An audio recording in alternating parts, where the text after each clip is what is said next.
The following is an encore presentation of CBC Sports. It's the rematch. The Hamilton Tiger Cats looking for their first Grey Cup win since '86 against the Stampeders, looking to become back-to-back champions. And now the man who'll describe today's game, Chris Cuthbert and Chris Walby. Thank you, Mark, and glad you're with us from coast to coast for this right of November unfinished business.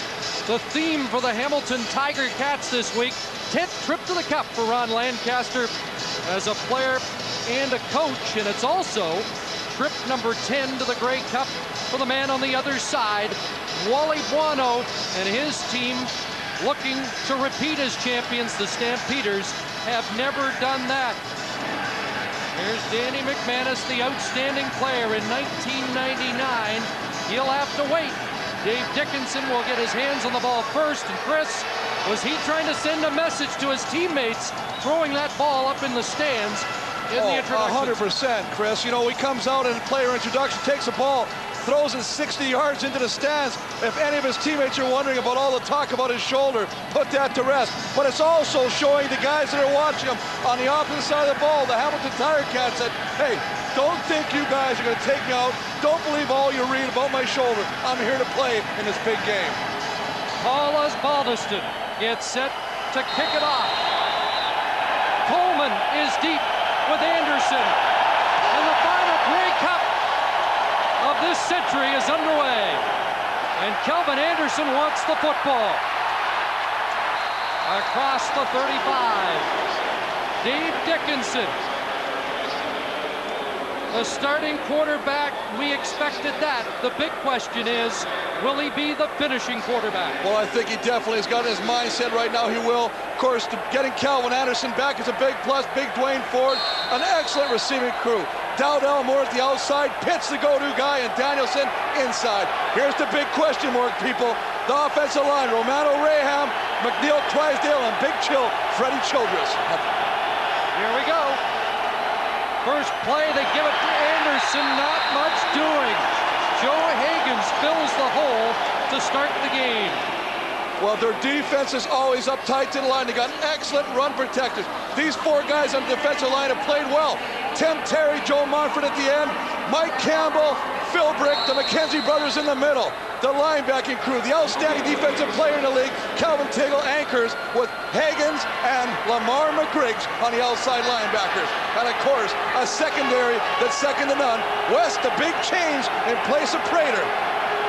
No gain, 2nd and 10. Empty backfield, here comes the rush. Dickinson down, but gets the pass away. Aubrey Cummings has the catch, but not much real estate. And it'll be 3rd down, and Dickinson already feeling the heat.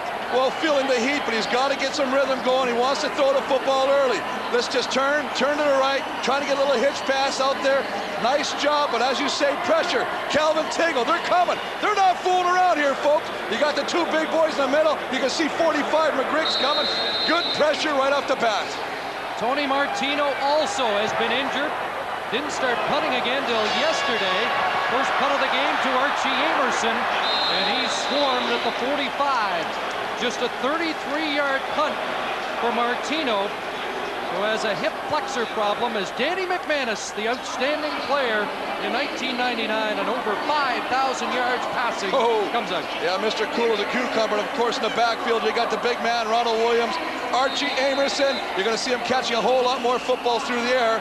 The receiving core, Corey Grant, Eastern rookie nominee, Moriali, Flutie, the go-to guy, and Andrew Grigg on the outside. This is a great offensive line, only 7 quarterback sacks, anchored by Carl Coulter, the center.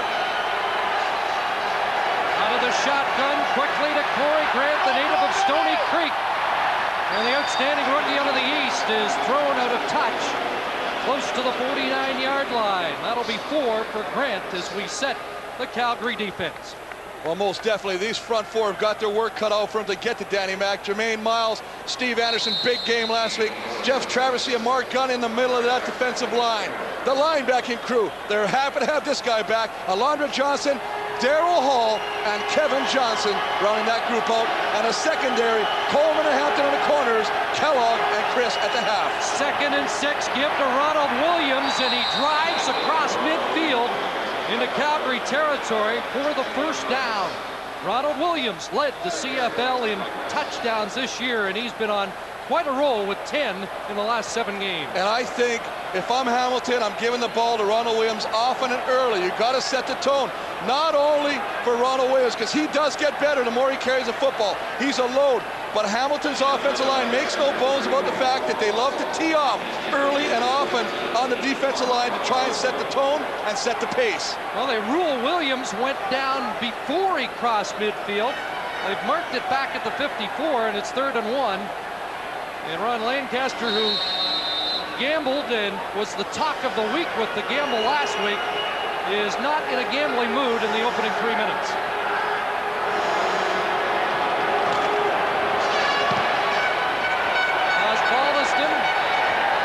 To Marvin Coleman. Mike Morreale cleared out of there, and it allows Coleman to get back to the 20-yard line. Good punt by Oz, 47 yards, and Marvin Coleman brought it back 11. We're underway in the 87th Grey Cup. Welcome back to BC Place Stadium. Early in the first quarter, Mike Clemens, Dave Dickinson was flinching in the warm-ups. He didn't have much velocity on his first pass. What do you think so far? Well, you know what? I won't make too much of that until we watch him for a couple more series. I think the first pass he threw low and outside because he didn't want to have an interception. It was late. He had to get rid of the ball. All right, Chris. Well, Dave Dickinson hurt in week 2, and he has been battling injuries ever since, but 10 and 3. As the starter, as you just saw, Joe Montford, the league leader in sacks. He'll draw a beat on Dickinson. There's the rollout. Campbell nails Dickinson. The pass for Alan Pitts is over his head at the Calgary bench. So Campbell gets a shot at the quarterback. Well, we're going to see how many Dave Dickinson can take of these. Great pressure, not only on the outside, forcing him to roll, but working back inside. Number 98, Mike Campbell, fighting off the block, going to the point of attack, and as you say, putting a helmet right in the side of Dave Dickinson, driving him to the turf. They'll try to accumulate the hits. Dickinson's left shoulder dislocated again in the Western Final. 2nd and 10, Calgary. They're backed up at their own 20. 6-receiver set. Dickinson steps up, and he's up to the 25 before he's taken down. Wally Buono doesn't want to see many of those today. Well, what Hamilton's doing is they're changing the defensive front. They take Mike Campbell out. Jeff Cummings comes in, who's usually a starter. They rush 3 guys, drop everybody else back into coverage. What happens? It forces Dave Dickinson to pull the ball back down and try and get the yards himself by running it. And a great job of pursuit and taking him down short by the Hamilton Tiger Cats. So 3rd and 5. Martino a better punt. Amerson at his 40. And swarm there. Ray Biggs led the crew downfield. Ron Lancaster has told us he thinks Calgary's got the best special teams in the CFL. 44-yard punt. Ticat fans will enjoy good field position when we come back. You guys call this going, okay, well, 16 down here, right? You got nothing going on back on, but you got to off here now, but it's not good. I'll see you on there, I'll see you on there. Come on, get what's going on over here. Hey, I'm in one field here. You guys are just down there, come on. Texans. Right Yeah, yeah. they fall for it every time. Come on, get what's going on over here. Just shy of 4 minutes into the first quarter in Vancouver. There's the heartbeat of the Calgary Stampeders defense. 11-year veteran Alondra Johnson, who said yesterday the Hamilton Tiger Cats are overconfident. Did you sense that? You know what, I can see how he got that thought process because they look like a very loose bunch. But when you talk to the Hamilton Tiger Cats, I tell you what, they are all focused and they all have one goal here, just as the Calgary Stampeders do, and that's to win this cup. First down, Hamilton. McManus back, quick over the middle, and it's complete. Mike Morreale close to a first down at the 51-yard line. A miserable year for Mike Morreale. He told me prior to the playoffs, I'm recommitting myself 3 wins in a row, and it can salvage the year. Well, I tell you what, nice job of getting it. But what about the throw by Danny Mac?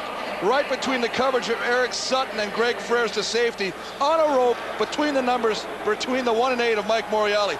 Nice throw. Morreale, the top Canadian in the CFL in '98, first down. McManus, great protection, looking downfield. And incomplete. Corey Grant, the youngster, working against 6-year veteran corner Marvin Coleman. Well, this is something that we talked to offensive coordinator RD, Ronnie Lancaster Jr. last week. Danny Mac threw more deep balls than he has all season. You have to do this, as we see Corey Grant almost come up with a spectacular catch. You have got to stretch the defense vertically to allow all your underneath patterns and Darren Flutie and company to be effective underneath. And RD says that the Stony Creek native is the biggest difference in this offense. He gives them that ability to stretch the defenses with his speed. 2nd and 10. McManus and Grant unable to hold on. The pass falling incomplete. Well, Hamilton just going to a 2-back defense, cover 2, sending 2, almost like 2 safeties back there, and they're just going to cover them. They're only going to rush 3 guys. You can see Marvin Coleman step for step for number 2, Corey Grant. Ball thrown nice. I like the way this rookie, Corey Grant, I'm not even going to call him a rookie after 18 games, but turns his back to the defender, allowing himself an opportunity to try and catch that football. So they test Coleman on both passes, and now he drops back to accept the punt by Osbaldiston along with Travis Moore.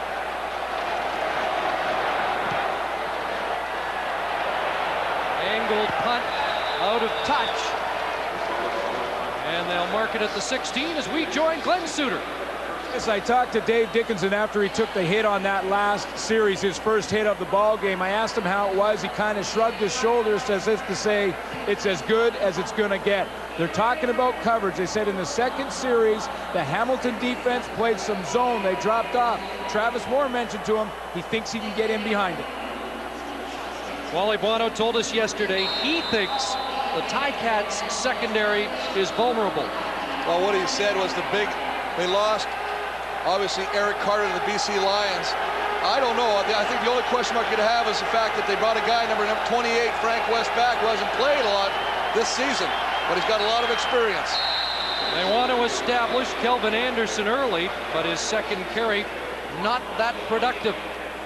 You know, it's not that productive, but you got to remember, this is a Warrior who's only missed 1 game, and that was last week. Had to miss the BC game. He's got special little ankle straps on right now just to kind of protect him. But you know what? You got him in to get him back in the flow of the game. You can see right now the socks are pulled down over that, but they're almost like little wrestling boots that you tie up, and that allows him to kind of regulate the tightness or looseness that he wants. His best game, as you saw, was against the Tiger Cats on October 1st. 2nd and 10. Dowdell over the middle, and he lunges to the 24. That's going to be a couple of yards short as Orlando Steinhauer was in coverage. And that's a nice job of coverage by Orlando Steinhauer to follow him across the field. All he's going to do is start at the wide out and come across the middle. What that effectively does is put Steinhauer in a chase position. You can see he's going to wrap him up. He's got some support by Gerald Vaughn, number 39, to wrap him short of the first down. 3rd straight time this Calgary offense is 2 and out, and already Dickinson showing some frustration. No score, but Hamilton dominating this field position game right now. They hurry Martino, and Tony Aiken steps across midfield, and this time Hamilton will start at the Calgary 50. Closed captioning for this program is brought to you by Crown Royal.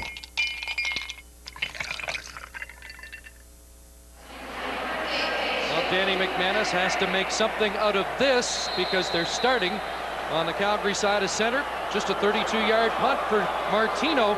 That hip flexor problem, the left leg, but it prevented him from really practicing this week. Well, that's the plant leg that you're using when you punt. Pitch right side, Williams hurdles and is nailed. Driven back, and there's AJ making his first statement of the afternoon. Well, Alondra Johnson, that's his job. I mean, he's got Number 24, Ronald Williams, wherever he goes, the middle linebacker checks him. Obviously, when it's a running play, he's just going to flow down the line and wrap him up, and he does an excellent job of putting the helmet right on the numbers. So you see him flowing down the line. That is textbook tackle right there. Takes him back, drives him to the turf for good effect. 3 members of the Stampeders have played in all 5 Grey Cups in the 90s. Johnson along with Alan Pitts and Mark McLaughlin. No gains, 2nd and 10 from the Stampeders 50. McMahon has Williams open at the 15. 35 yards, McManus to his back, Ronald Williams. Well, they brought on the extra defensive backs, Eric Sutton, Aldi Henry. He gets the coverage he wants. He sees downfield. Excellent protection by the offensive line, allowing him to check off the receivers. Finds the coverage he wants. Ronald Williams gets behind number 9, Aldi Henry. As you say, a big completion, moving the ball down to the 15-yard line of the Calgary Stampeders. 8 minutes into the game, biggest play so far. And at the Stamps 15, 1st and 10. Eric Lapointe broke the first tackle, and the rookie is inside the 10. Chris, you had a chance to talk to him yesterday. You gotta love the way this guy plays football. He is a north-south runner, but he has this ability, the vision, and the leg strength to break tackles. I mean, look at this. He is wrapped up right there by Steve Anderson and fights his way through. The safety finally has to come over with help from Alondra Johnson to bring him down. What a nice first down. Didn't start playing football till he was 15. He told me he'd never heard of Ron Lancaster until 3 years ago. 2nd and 2. Williams back in, left side, and he follows the pile as it moves close to a first down. Well, the big boys up front, Seth Dittman, Princeton, Carl Coulter at center, just do an excellent job of actually pushing that pile, pushing Calgary's defensive line back, moving it to allow them to get into the first down. Archie Amerson working down. This is what you want to do. If you're not going to be part of the play, he's working on Chadwick Chris, but get in his face, block him, and you can see Chadwick Chris does not like that attention or the treatment that he's receiving from Archie Amerson. Ball on the 4. 1st and goal, Tiger Cats. McManus to Williams, diving to the goal line, but no indication. Ronald Williams, money in the bank in that territory with 14 rushing touchdowns to lead the CFL and 4 in the playoffs. Well, you can just see Warren Mizuko who comes in here, his short yardage team. Jarrett Smith comes in there, short yardage team. They bring a big hoggy, Bob Beveridge in there, another 300-pounder, and they just get some movement. That's what they want to do. They get it down to the 1-yard line now. 2nd and goal. Williams again. Touchdown, Tiger Cats.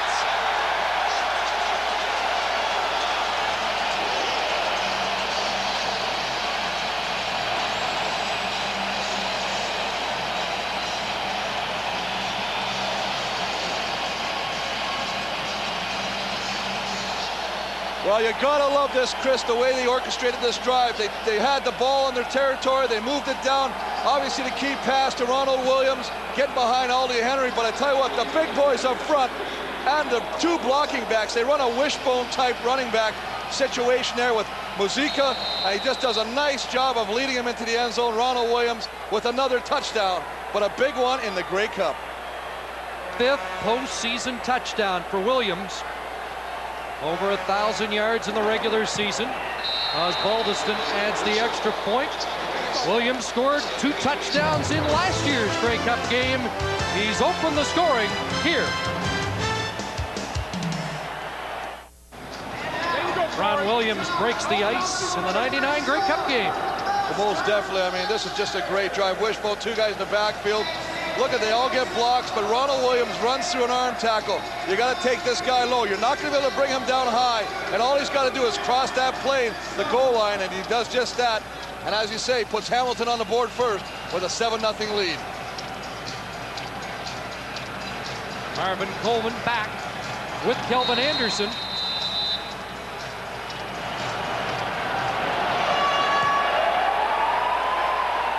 And they kick it to Coleman.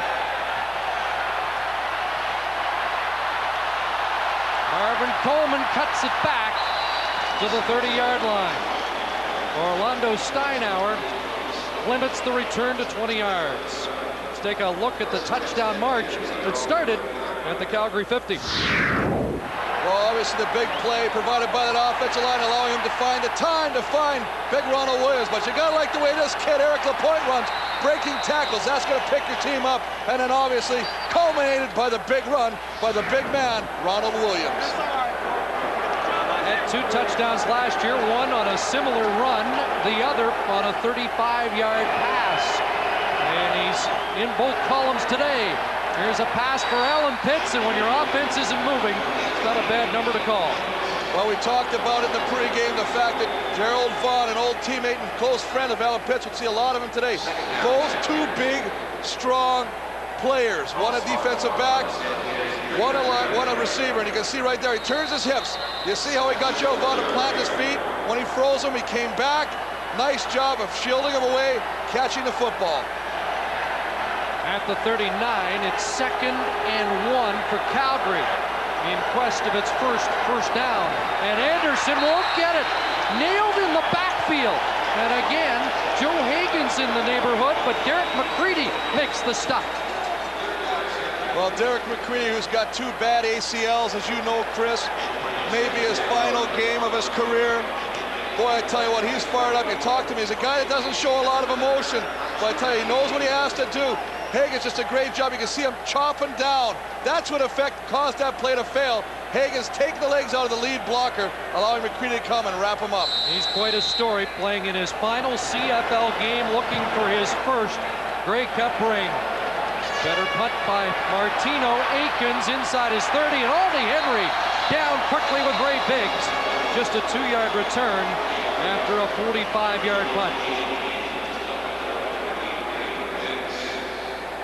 So Danny McManus brings the offense back, and you know, Ron Williams told us earlier this week, we've been sputtering a bit on offense the last couple of weeks. We're due to explode. And this is a big series as they try to add to a 7-point lead. I couldn't agree with you more, Chris. Plus, this is the deepest they've started. I realize it's still early in the first quarter, but the fact is they've had great field position as a result of the punting battle going on between Osbaldiston and Martino. But let's just see what Danny Mack, who's looked sharp early, can do this time. McManus looking deep again. Darren Flutie. What a catch by Flutie. Blanket coverage by the rookie, Shad Chris. And the future Hall of Famer still pulls it in. I tell you what, Danny Mack has not thrown the ball deep all year. Last week in the playoffs, the Eastern Fall Stars throwing it deep. He's doing it just textbook again. We saw him hit Ronald Williams earlier. This one, look at this. And look at the concentration of number 82, Darren Flutie, to haul his pass in. Only Alan Pitts caught more this year than Flutie. That was a 40-yard play for the Tiger Cats. It gets them to the Calgary 40, first down. McManus the long out. Tony Aikens on the far side puts his head down to the 32-yard line. Meantime, Corey Grant getting attention at the Hamilton bench. Sorry. They're working on the knee of Grant, and that's why Tony Aikens is in at the wideout. Well, most definitely, you can see Marvin Coleman playing a little soft on the outside corner right there, allowing Aikens a chance to get the football. Archie Amerson coming over there like a missile, trying to help his teammate out. McManus red hot, and they passed on first down each time, but they botched this, and McManus has to eat the football back at the 40. Second and 2, and that play goes awry, and the field goal unit will have to come on. Well, just a snap. Carl Coulter just kind of got the ball a little bit to the left of Danny Mack. He tried to grab it with the left hand, kind of bounced out of his hands. He doesn't want to take any chances. He's not worried about picking it up, trying to make a play out of it. He's just going to cover it up and retain possession and allow Paul Osbaldiston to come on and try a field goal. The guy they call Cooler overheating at the Hamilton bench. Osbaldiston from 46 yards out. Paul Osbaldiston puts 3 more on the board, and the Ticats are out of the gate quickly in this 87th Grey Cup.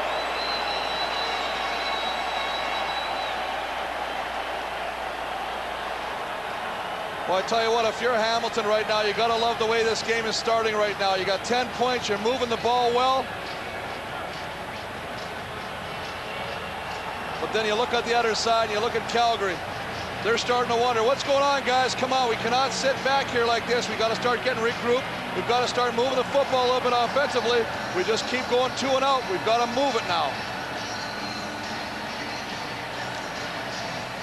So the Stampeders be in a hole, and this will test the mettle of the defending Grey Cup champions. 1:21 to go in the opening quarter. And the momentum that people sensed during the week has carried into this first quarter. You know, you talked about this earlier. You said you wondered how Hamilton was going to react to this football game. They looked all loose, but I tell you what, they look extremely sharp in this first quarter.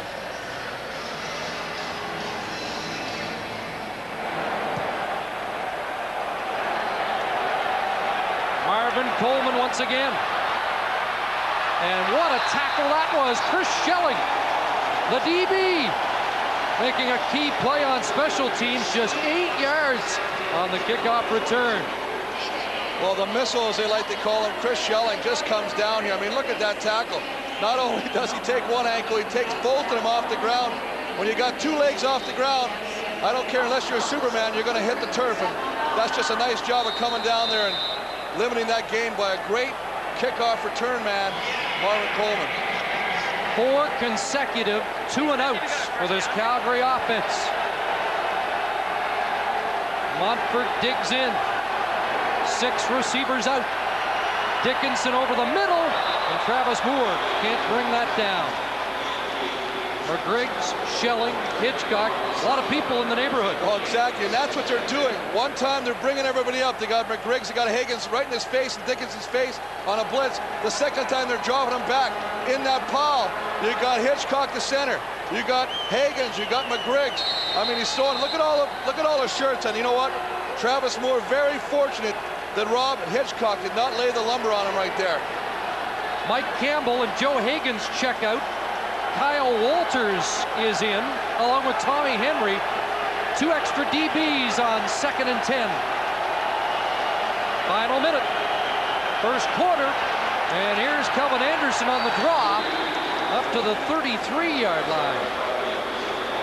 Checked at the 28, so once again, it's a 2 and out situation. Well, the Stamps. You know what, Chris? They are doing such an excellent job of mixing their defensive schemes up right now. You know, Hitchcock is up right in the front of the line. You got 3 guys rushing, but you still allow McGriggs and Tigger to play back. They put 2 of their defensive backs, West and Steinhauer, back in a 2-man prevent. They're just taking away all the throwing lanes right now. I think offensively they're going to have to sit down and try and figure another way to attack this defense. Martino punts it away. Archie Amerson with a burst over midfield and still going. Great second effort by Archie. Down to the Calgary 46-yard line. That's 18 on the return, and all phases of the Hamilton game clicking right now.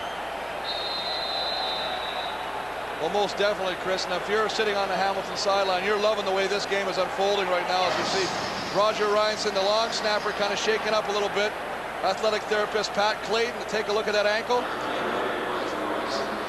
Ryanson, a native of Melville, Saskatchewan, out of the University of Calgary. And Pat Clayton checking the right ankle. This is a banged-up Calgary team. And I think that font will tell you everything right there. I mean, he tied with 23 special teams tackles, and he's a big key guy in the cover teams right now. We'll take a look at the cover. You can see him. He's right there, and he gets twisted around when Tony Aikens just gets caught. As he gets twisted around on the block, his ankle plants. You see, he's got his foot planted right now. Then as he turns around, it just gets stuck around. Tony Aikens pushes him down. The turf, though, as they say, is ungiving. And if it's a battle between the turf and your ankle, usually your ankle will come out second best. Well, you mentioned his key role on special teams and that of the long snapper, critical position. And Ryanson up and going off under his own power with 11 seconds remaining in a first quarter totally dominated by the Tiger Cats. Well, you'd hate to say that this is a crucial drive, but I really think it's a crucial drive for the Stampeder defense. They cannot allow Hamilton to have this kind of success this quickly right now with a 10-0 lead. You've got to stuff them down right now and try and get your offense the ball to allow them to get on track. Danny McManus has showed us why he's the outstanding player in the country this year. First down, quick hitter, Morreale, second catch, and doesn't want to go down.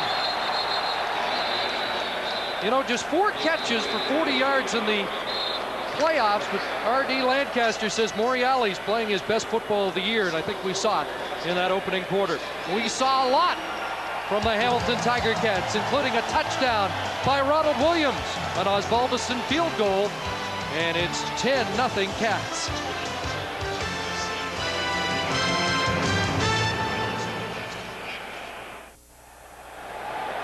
Hamilton Tiger Cats have talked about redemption, and they seem intent on that. An impressive first quarter display by the Tiger Cats to build this 10-point lead. Well, most definitely, Chris, they have just controlled the football. I mean, look at first downs, 5 for the Tiger Cats. Calgary has yet to register a first down. Yards passing, 105 by Danny Mack. They're not running the ball. They got 20, but they got the big touchdown from Ronald Williams. Time of possession, pretty even right now, but I think it's just the first downs and moving the clock. Look at the toughness right here. Watch the chop block. Oh, you gotta love that. They're taking guys down, but not only that, they're throwing into coverage. Look at Mike Morreale. He refuses to go down. Now watch the big boys still come down. Chris Burns, look at them. They're hitting each other. They're looking for somebody to hit. 2nd and 5. Williams right side, and he's leveled at the 40-yard line. So that defense is battling. Jermaine Miles with the tackle, and it'll be 3rd down. Well, just a nice job of reacting to the block of the offensive line when he fights off the block, beats him, comes inside, grabs him. You can see him with the clothesline around the neck. This is a great job by this front four, because we talk a lot about the speed of Steve Anderson and what he can do. He's definitely going to have some support, and this is one of the guys that can in Jermaine Miles. 47-yard field goal attempt for Osbaldiston, who has only missed one in his Grey Cup career, but this one slicing off his foot. And a missed opportunity for the Tiger Cats results in just a single point. Hamilton up by 11 early in the second quarter. Welcome back to beautiful BC. 11-0 Hamilton as we come indoors and join Glenn Suter. Chris, between every offensive series, Mike McCoy and Dave Dickinson throw the football on the sidelines. McCoy wants to stay loose, and after the last series, he said, just play your game. Steve, what's happening with Corey Grant? It looks as if the Ticats have lost some speed from their offense. Corey Grant is sitting on the sidelines with a sprained right knee. He has ice on it. Doesn't look as if he's going to play much. Chris? Disappointing in his first ever Grey Cup game. First down, Dickinson and the Stamps looking to this near side. Dowdell with the catch.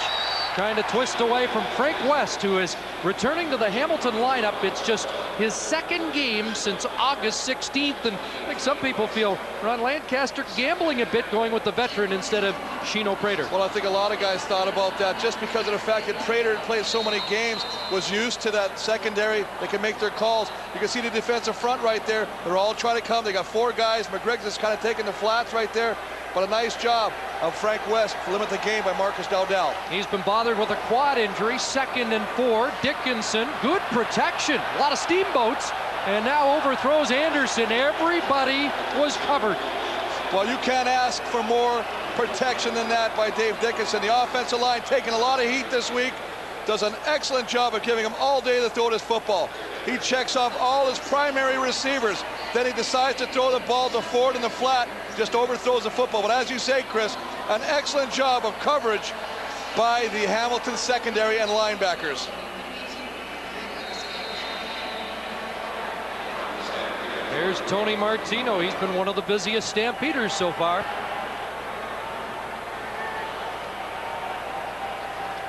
Emerson and Akins are deep. And Martino, a few stutter steps. He has pulled it down. Emerson drops the ball and quickly has to get on it. Calgary needs a break to turn the momentum around. They almost got one there. 35-yard punt. And -1 on the return.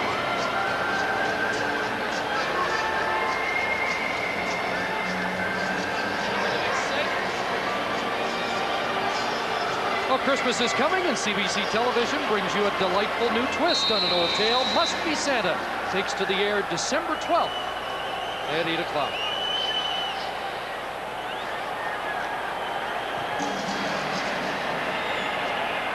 Just over 2 minutes into quarter number 2. Hamilton starting from their own 27. McManus looked one side and now overthrows the well-covered Darren Flutie. He was just throwing that away. Well, most definitely, and that's what you can't teach a proven quarterback like Danny McManus right there. He sees it's all covered. You know what the one of the big knocks was that Danny Mac would try and force a throw. Well, he does definitely not try to force the throw here. He just gets rid of the ball. You can see he's 6'8", 105. Look at his release time. This is a big thing right here. 2.25 seconds. Stampeders were intent on breaking the rhythm of this quarterback today. They have not done it yet. 2nd and 10. McManus over the middle, incomplete. He was looking for Flutie.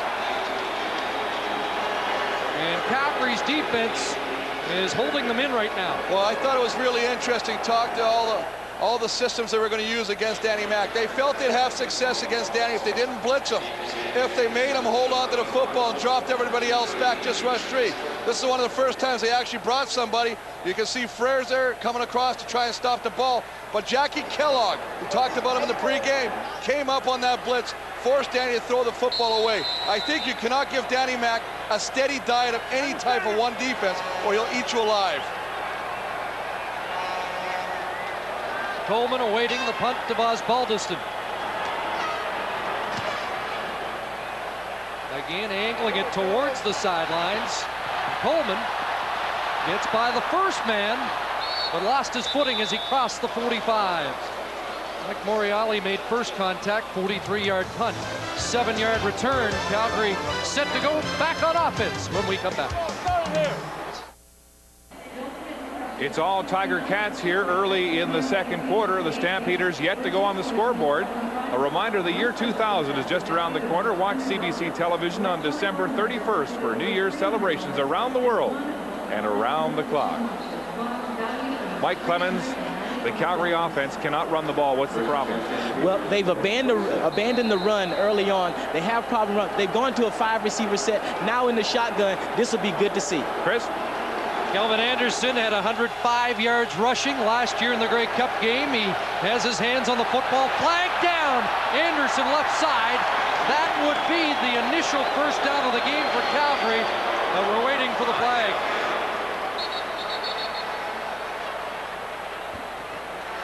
Ball thrown over on the far side, just around where Calvin Anderson was trying to break around the corner in that sweep. Looks like it's going against Hamilton. Offside. Hamilton, number 53, declines.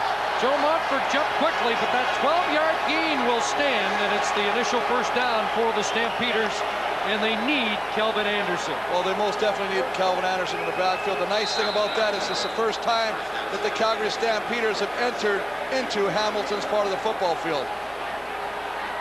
First in yards from scrimmage this year in the Canadian Football League and over 1,300 rushing. First down, Dickinson. Nice protection going downfield, and Alan Pitts can't catch up to it. He was in a bit of a battle with Chris Schelling. Well, you know, I talked to Gerald Vaughn, the veteran of that defensive secondary. I said, what about Chris Schelling?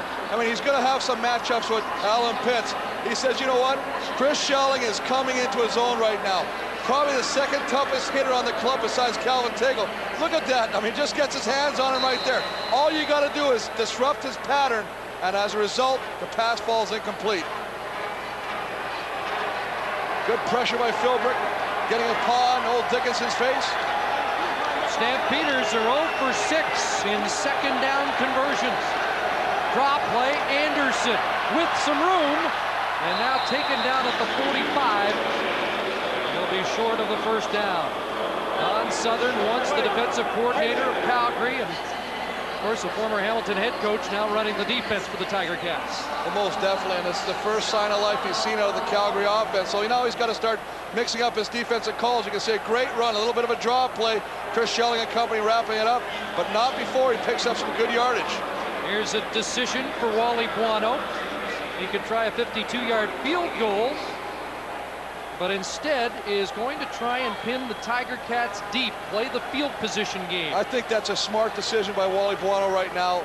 Pin them deep. Their defense the last couple of series that Hamilton had the football did a real good job of limiting their offense. So he feels if they can hold them down there again, that they get the ball back offensively in great field position as well. Angling it out of bounds around the 15. Mark McLaughlin told us his range is about 50 here at BC Place. That would have come from 52. Roger Reinson back in the game. He was the long snapper on that last punt for Calgary, so he's okay. Here Ronald Williams hits the line hard, but the door closed in a hurry. Jeff Traversy celebrates the hit. Well, Jeff Traversy just did a great job of capturing it. Look at 31, Gerald Vaughn, hello! Sends him back 6 yards. Now, we've seen Gerald Vaughn do that to the Toronto Argonauts. They had a rookie long snapper, took him back to the football, blocked the punt, and helped them beat the Toronto Argonauts in the Eastern semifinal. They've passed the 5-minute mark in the second quarter. And again, Calgary defense trying to dig in. 2nd and 10, no gain on the Williams carry. McManus out to Flutie, and he'll skip out right at the first down stick. You know, Chris, when these two guys go in the Hall of Fame, they better go in together. I don't think they'll go in any other way. They know each other so well. Look at the football. Thrown over the shoulder where only Darren Flutie can catch the football. He's still got that presence of mind, just that veteranness about him to find out, know where the marker is, keep his feet in, and get as close as he can to the first down marker. Darren, though, saying he's not really that happy with the way he's played in Grey Cup games in the past. There are his numbers. And he is just short of the first down, and that's an uncomfortable decision for Ron Lancaster to have to make that deep in his own zone. Got everything going your way so far, but we found out last week how he loves to roll the dice. Oh, big time, big time. He's turning out to be quite the gambler. Him and Kenny Rogers might have to get together and cut an album. This could be a big play early in the game. McManus pushing ahead behind Coulter, Burns, and Princeton. And he's got it. Well, I know it looks easy up here, and if you took a measure, you always think that, hey, if it's that short, you should always get it. But his offensive line, it's a battle of who gets lower. Look at these helmets right there. That's exactly what you want to do. Get under there, move him back. You see Jeff Traversy, they're underneath his knees. If you do that, you're getting movement. Your quarterback just falls behind and get the first down. 6th first down for Hamilton on the day, just 1 for the Stampeders.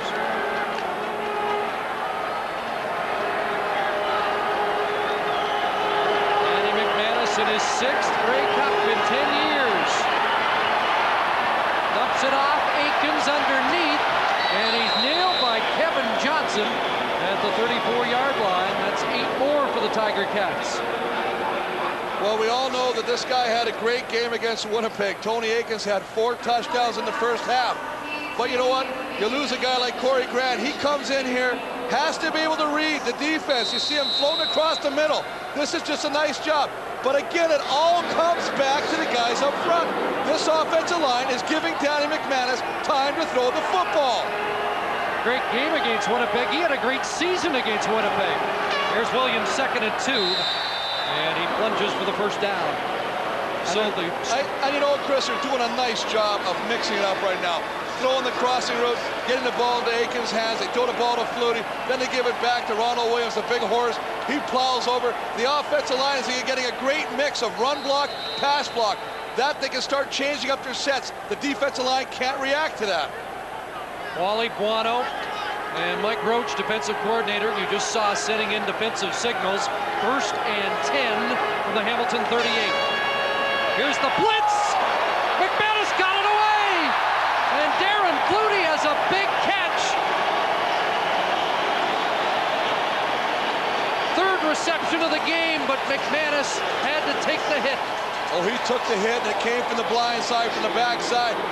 Chadwick Crisp with the blitz. Danny Mack, the trooper he is, stands in there. He has no age count. just throws it. But look at Darren Floaty working down, then breaking it inside, going around Eric Sutton.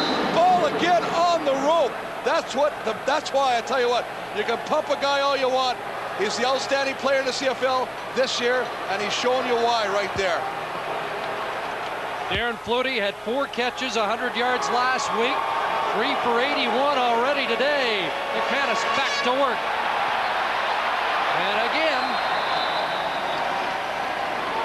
a completion, this time Andrew Grigg with the catch as the Ticats continue to move. When you work all week in practice to go here to get to this big game, the Grey Cup game, your receivers look at film, they break down film, they see how the defenders are going to play you.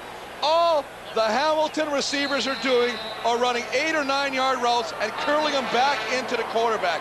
Danny Mac knows that. He's throwing the ball on a rope, and they're finding great success with it right now. The Sioux native got 9, so it's 2nd and 1. Ronald Williams, he's stacked up and nailed behind the line of scrimmage. So again, the defense does the job. Daryl Hall forcing the loss. What a season he's had. All 7 years with the Stampeders, 3 with the Denver Broncos. Well, that is a nice job, and it all starts up front with the boys up front. You can see Daryl Hall, number 4, working there against Bob Beveridge, number 91, who comes in a short yardage situation, fights off him, does a nice job of getting his hands, shoulders right under the knees of Ronald Williams. If you're going to take the big tank down, you got to take him down low. So Osbaldiston in once again. This time he'll try from 41 yards out. Paul Osbaldiston has his 2nd field goal of the day. And it's now a 2-touchdown lead for the Tiger Cats. Been an uncomfortable first half for offensive coordinator George Cortez. Calgary is 2nd in the CFL in offense behind the Hamilton Tiger Cats in yards and points, but it has been a dismal first half. Well, I tell you what, they've had the ball, they've had all these possessions. Look at all the possessions, 7 possessions. Look where they all end. I mean, this is in right there. You're putting the ball, you got to start getting some points, even if they're field goals. You got to put something on that board to keep in this game. Just 1 first down, a 12-yard run by Kelvin Anderson, nothing in the air. Marvin Coleman. Coleman across the 30-yard line. Tommy Henry, the tackle. Let's join Glenn Suter. Chris, Marcus Dowdell, the last time he came off the bench, threw his helmet against the bench. A lot of frustration in their offense right now. And every time Dave Dickinson gets to the sideline, he's moving his arm around, trying to keep it loose. Hamilton is disguising their coverage. That's what Alan Pitts just told me. They got to figure it out. Well, we talked to Alan Pitts after the come-from-behind win in the Western Final, and he said, this is a team that never thinks that it's slipping away. Veteran crew, but it's being tested here in this first half. A lot of time for Dave Dickinson. Nobody open, and he's going to take some punishment. Boy, Chris, you can't ask much more from your offensive line, can you? No, you can't. You definitely cannot. I mean, they're doing a great job. He had all time to throw the football. But what I'm finding interesting right now, we heard that from one of the coaching staff of the Calgary Stampeders that he felt that the secondary of the Hamilton Tiger Cats was not as strong. Well, I'll tell you what, they are doing a superb job of wrapping blanket coverage on the receivers downfield. Dave Dickinson has no option other than to pull that football down and try and do something himself.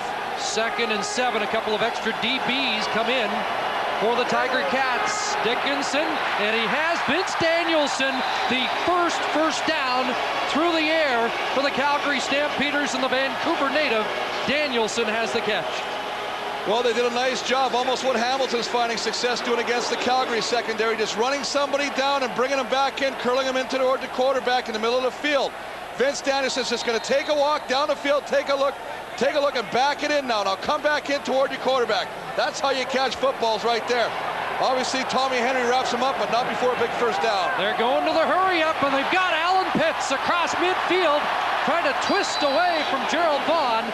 Back-to-back first downs for Calgary as they start to get going. This is great offensive strategy. Don't allow Hamilton to send in their defensive calls right now. Let's get them on the line, bark out the commands, get your call in and go. not only does it tire out the defense, but allows you to have an advantage of where you're going. So Cortez trying to change the momentum. Now the draw play, Anderson over the first tackler and down to the 46. He has 4. Nice job, almost like a little counter. They pull the backside guards, backside tackle coming around. You can see Thomas Rayham. He's going to come on your screen right there, working on Joe Hagan's. Big chill, Fred Childress, bringing his 350-pound plus body around that corner as well. Anderson, 7 carries, 28 yards. We've hit 3 minutes to go in the first half. 2nd and 6 Stamps. Desperately in need of points. Here's the out. Dowdell stripped of the football. Orlando Steinauer in coverage. Dowdell was squeezing it. Steinauer knocked it out of his hands. Well, Steinauer, great job of reacting to the football. Sees the ball, sees what he's got to do, breaks on it, knocks it out, and forces the punt. Well, as you can see, a sensational day on the West Coast. However, inside the dome, it's the East doing all the celebrating so far. Tony Martino, in his career, Chris, we've seen him pull the ball down a lot in situations like this, but remember, he's got the bad leg. However, there might be something else on. Well, you always want to do something. You always keep them honest, but they watch films. They want to find out if the Hamilton guys that are blocking for the punt returners turn their backs. If they turn and run to set up a punt return, that would be the only time that Tony Martino would pull a ball down and run with it. Boy, he did his job there, though. He has pinned the Ticats with a 42-yard coffin corner punt, and they're going to mark it out at the 4. Well, he's just angling the ball, but look at that tight spiral. Does a great job of just coming down right there where nobody can catch it. Tony Akins doesn't even try to catch the football, and as you say, the deepest start for the Hamilton Tiger Cats today. 2:33 to go, first half. So the Stampeders' goal, stop them in 2 plays, and the offense should get the ball in scoring position. But easier said than done against Danny McManus and company.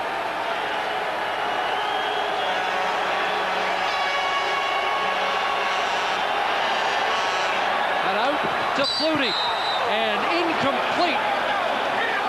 Looked like he had a foot down. Only needs 1, but the official's right on the play. You know what? You talk about a lot of things as we see Darren Flutie's just going to work to the flat right there. The ball is thrown. It's not where he catches it, it's where he comes down. The referee rules that his foot came out as he came down. He's saying he came down on the white line, ruling him out. But you got to look at Danny McManus. Here's an offense. They're set back under the 3-yard line. What does Danny Mac do? He throws the football.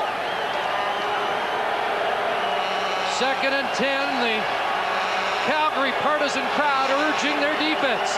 Short drop, ball off the foot, was live and falls incomplete.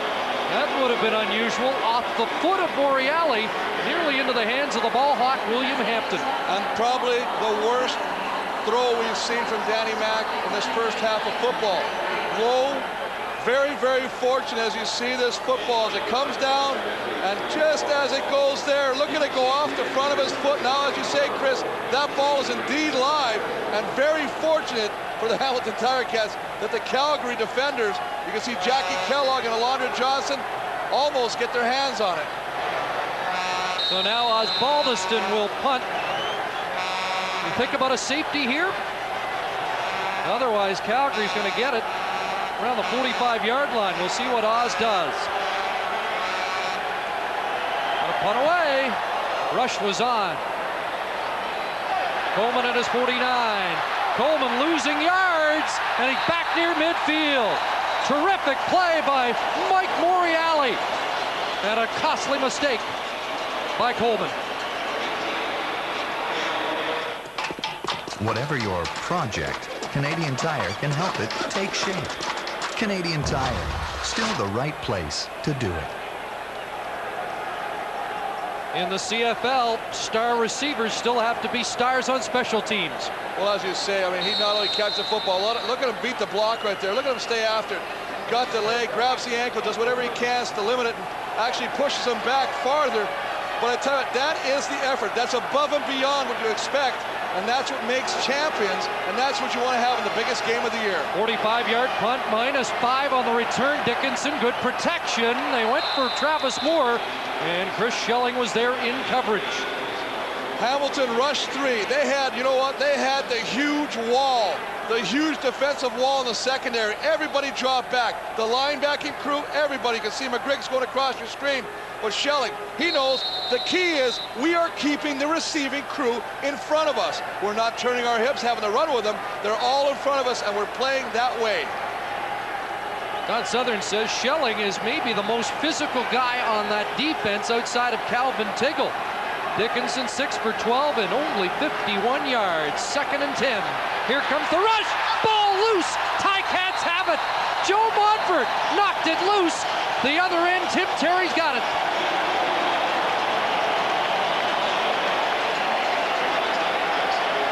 You know what? We talk about Joe, the monster Montfort. He's going to be lined up against Thomas Rayam the whole day. He knows it's going to be a challenge. He's at the bottom of your screen right here. Is going to work off. And all he does is he pushes the hands down, slaps the hands down, keeps running, gets around, and knocks the ball out of Dave Dickinson's hands. And you see the other end, Tim Terry. And we talked about the importance of turnovers. The first one today.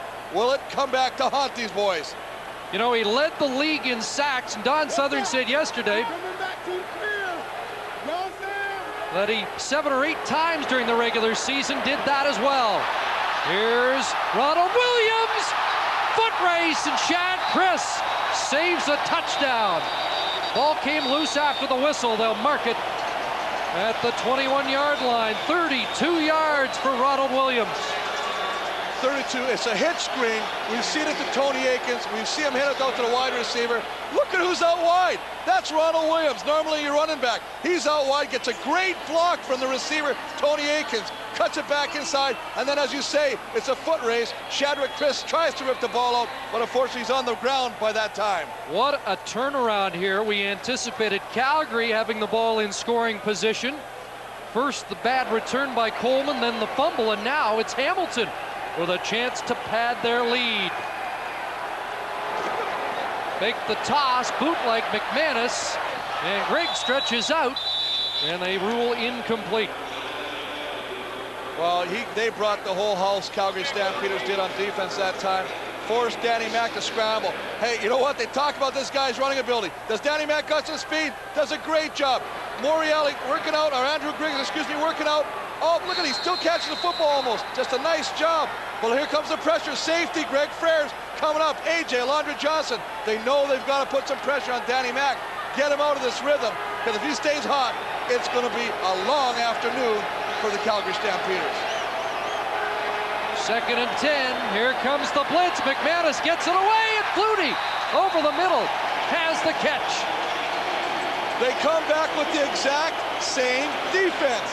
Danny Mac sees number 12, Greg Freres. He knows he's coming on the blitz. He knows if there's nobody in the middle. I mean, there he is, right there. There's number 12. There's Greg Freres. That's a safety. Now all he has to do is find out where his receiver is going to sit in that open spot. Darren Flutie's been around for a long time. He finds the opening. Danny Mac the vet puts the ball in his hands, and they're moving the football. 4 catches, 94 yards for Flutie in what appears will be his finest Grey Cup day. Remember, still looking for his first touchdown in the Grey Cup Classic. First and goal, Tiger Cats. McManus into the end zone. Touchdown! There's the touchdown for Darren Flutie.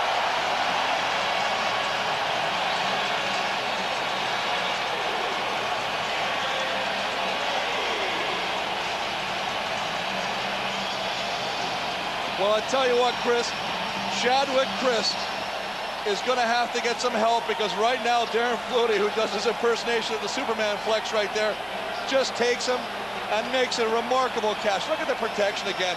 Danny Mac, not the greatest throw, but he floats it, and look at that one-hand grab. I mean, that is a remarkable catch. Shadwick Chris is going, what do I have to do to stop these receiving crew right now? I think they're going to have to start playing the linebackers. Daryl Hall's going to have to get more involved. You're going to have to start bumping these guys on the line of scrimmage and not allowing these guys to come so open like that. But what an excellent, excellent catch and concentration by Darren Flutie.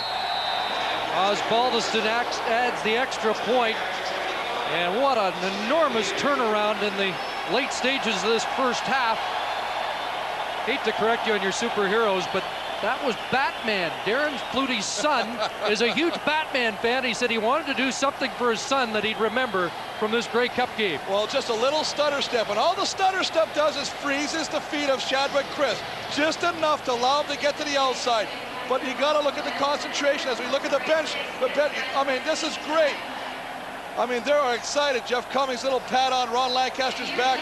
Danny McManus throws the football. He knows. He just goes punch in the air. Hey, you know what? We're not letting this one slip away today, fellas. We're going to build up an insurmountable lead. That's what he's telling his team.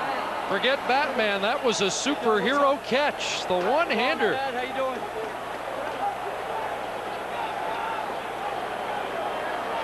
Well, you mentioned earlier that Darren Flutie wasn't that happy. Says, I haven't really had a big game. Last year in the Grey Cup, only 4 catches for 50 yards. Well, they definitely are using and utilizing and taking advantage of Darren Flutie today. Well, the emotions boiling over with the Calgary bench. 69 seconds left first half. Imperative that the Stamps get something on the board before halftime now. Anderson up over the 35. Warren Musica, who was once the top defensive player in the CIAU, made the tackle. Well, they quickly capitalized on the fumble recovery. Well, big time. We always talk about turnovers and how they hurt you. I mean, this is just a great job of Munford stripping the ball. Tim Terry, his teammate, coming up with it. We talk about what can happen, and Danny Mac goes right to work. Throws a little hitch pass out to Ron Williams, who takes it down the field. Again, Shadwick Chris will mention later in the play, but Darren Flutie catches a nice one and ends it off with a superhero, as you say, Batman-type like catch for the touchdown and a 21-0 lead for the Hamilton Tiger Cats with 1:03 left in the half. Had an unnecessary roughness penalty, did not get a number charged against Hamilton. The ball moves to the 51 of Calgary. It's a glum sideline right now. 6 receivers out. Here they come. They nailed Dickinson. Lamar McGriggs, who left last year's game with a broken arm, nearly breaks Dickinson's. Well, I tell you, you have got to see this as an offensive line and backs. I mean, obviously, he's going to come free. Nobody's going to pick him. It's not Thomas 53 Rams, man. He's got to stay out on Munford. You got to find a way to beat this. If you see the linebackers up tough and inside, then your receivers have to break your pattern. We can't go deep. We've got to turn it into a hot pattern. And by that, I mean, cut it into the middle so Dickinson at least has a target to throw to. 2nd and 10. 4 receivers right. Dickinson unloading. Pitts is open, and Pitts stretched out, and they're ruling it a catch. Alan Pitts with the catch at the 27. Well, I don't know. They may get this one overruled, and Pitts and Cummings anticipating. Well, they're definitely going to confer about it right now. They're going to try and keep the players out of it. Let the referee, the head referee, Ken Lazarek, talk to the guys and see if we can't get this thing straightened out. We don't have the benefit of the replay, but from our view, it didn't look like it was a catch. Long debate.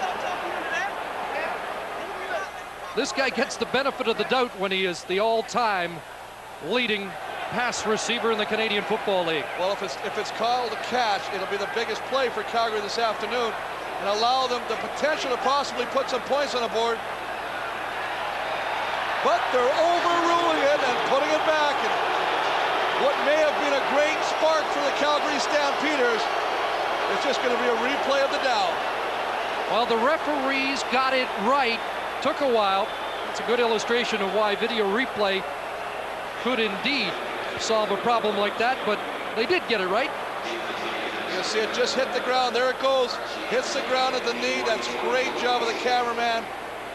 Kudos to him for showing us that angle. Beautiful shot right there. There's no doubt in anybody's mind now that the ball did indeed hit the turf. After his football career, Alan Pitts could go into sales. Well, he tried to sell it, and that's what you got to do. Do whatever it takes to try and get your team some points. 54 seconds left. All Tiger Cats, and they might have a chance to add to this lead. Here's Archie Amerson. And Emerson is upended. Great play by Ray Biggs.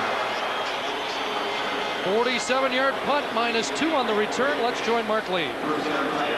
Chris, here's what's coming up on the Canadian Airlines halftime show. We will commemorate the greatest Canadian ever of the century, a man who was voted by viewers across Canada. We'll also celebrate the 1999 season, the last of the century of the CFL, with the men who broke some pretty impressive records. And of course, we'll have first half analysis with Mike Pinball Clemens and Glenn Suter. Ray Biggs showing the fire you need on special teams. Just a nice job of going down and lassoing him, bringing him down and pinning Hamilton deep, but we thought that would stymie him before, but this offense just finds way to move the football. Stampeders do have a timeout. We'll see if they use that, if they can stop Hamilton quickly. Here's the toss to Williams, and closing quickly, Alondra Johnson. Boy, he's still got the wheels, even at age 34. Well, the wheels, he does a great job of coming from the middle linebacker position all the way across the field to track Ronald Williams down, grab him by the jersey, and toss him unceremoniously to the ground. Nice job of reaction by the middle linebacker of the Calgary Stampeders. You know, he's just trying to get everybody fired up.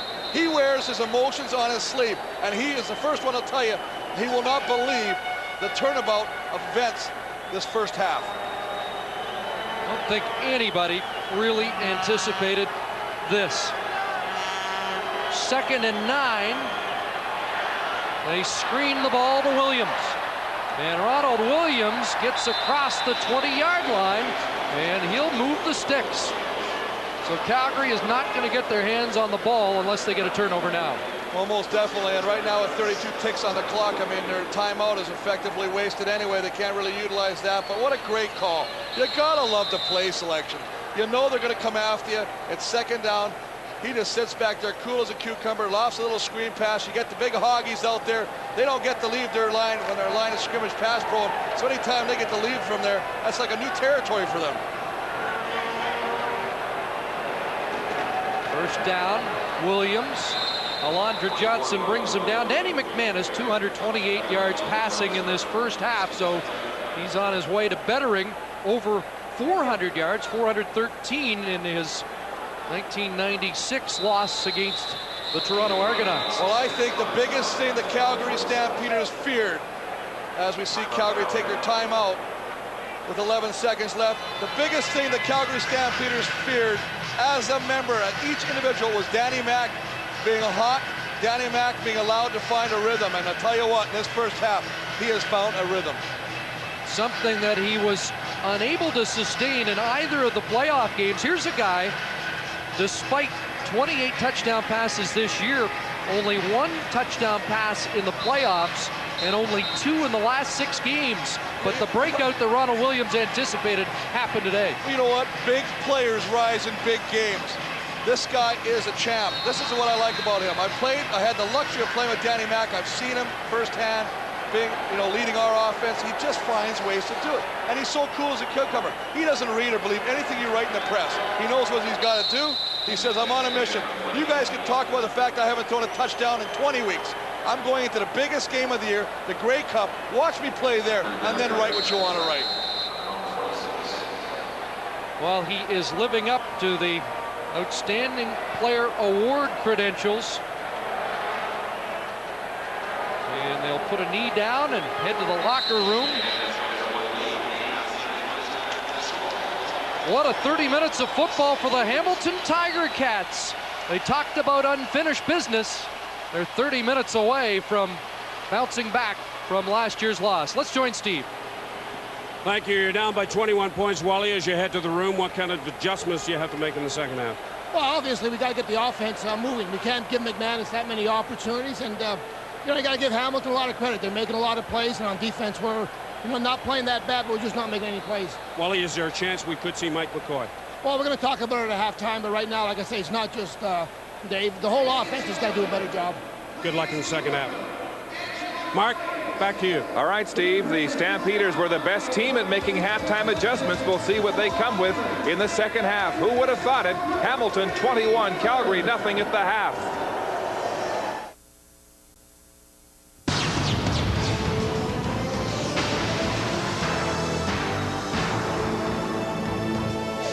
The CFL on CBC, Canadian Airlines Halftime Show. Brought to you by Canadian Airlines, official airline of the CFL and the 1999 Grey Cup. Okay. You're saying if the kicker misses, you still get a point? Come on. That's unless they kick it out. Kick it out? You boys are playing with me now. No. It's called the rouge. The rouge? It means red.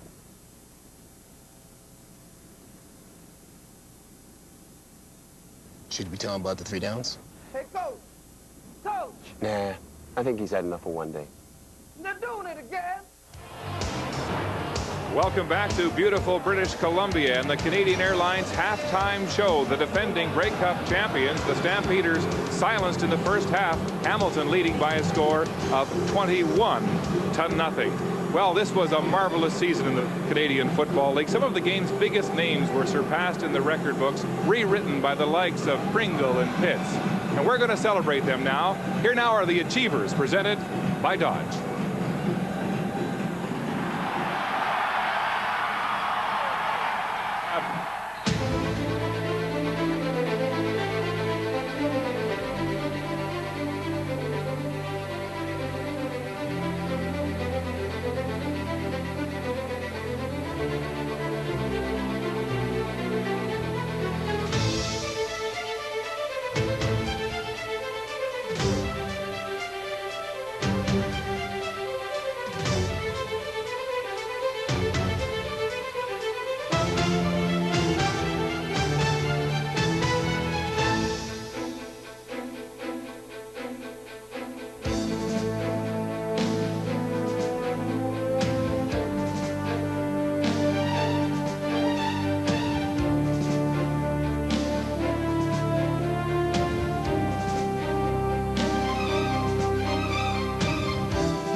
Some tremendous performances indeed in 1999. This is the last season in the CFL of the century, and to mark the occasion, we asked our viewers across the country to select the greatest Canadian player of all time, and there he is, Russ Jackson, winning in a landslide of votes to our internet site. Russ, of course, 3 times the CFL's most outstanding player, 4 times the top Canadian, and a winner of 3 Grey Cup championships in 1960. 1968 and 1969. There's one of the early helmets there, Russ, with the old lightning bolts. Russ Jackson joining us here in the studio. Congratulations on being selected the greatest Canadian player of the century. Thanks very much, Mark. It's quite an honor, and to think that it's over 40 years ago I started to play professional football, and as we were saying, 30 years since I last played a professional football game.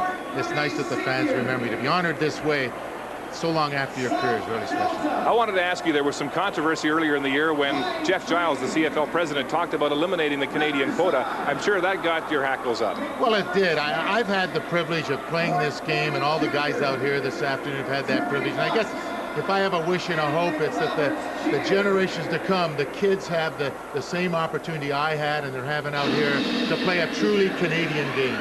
Now, Russ, we should tell our viewers you're still involved in this Canadian game as a broadcaster with CHML Radio in Hamilton. What are your thoughts on the first half?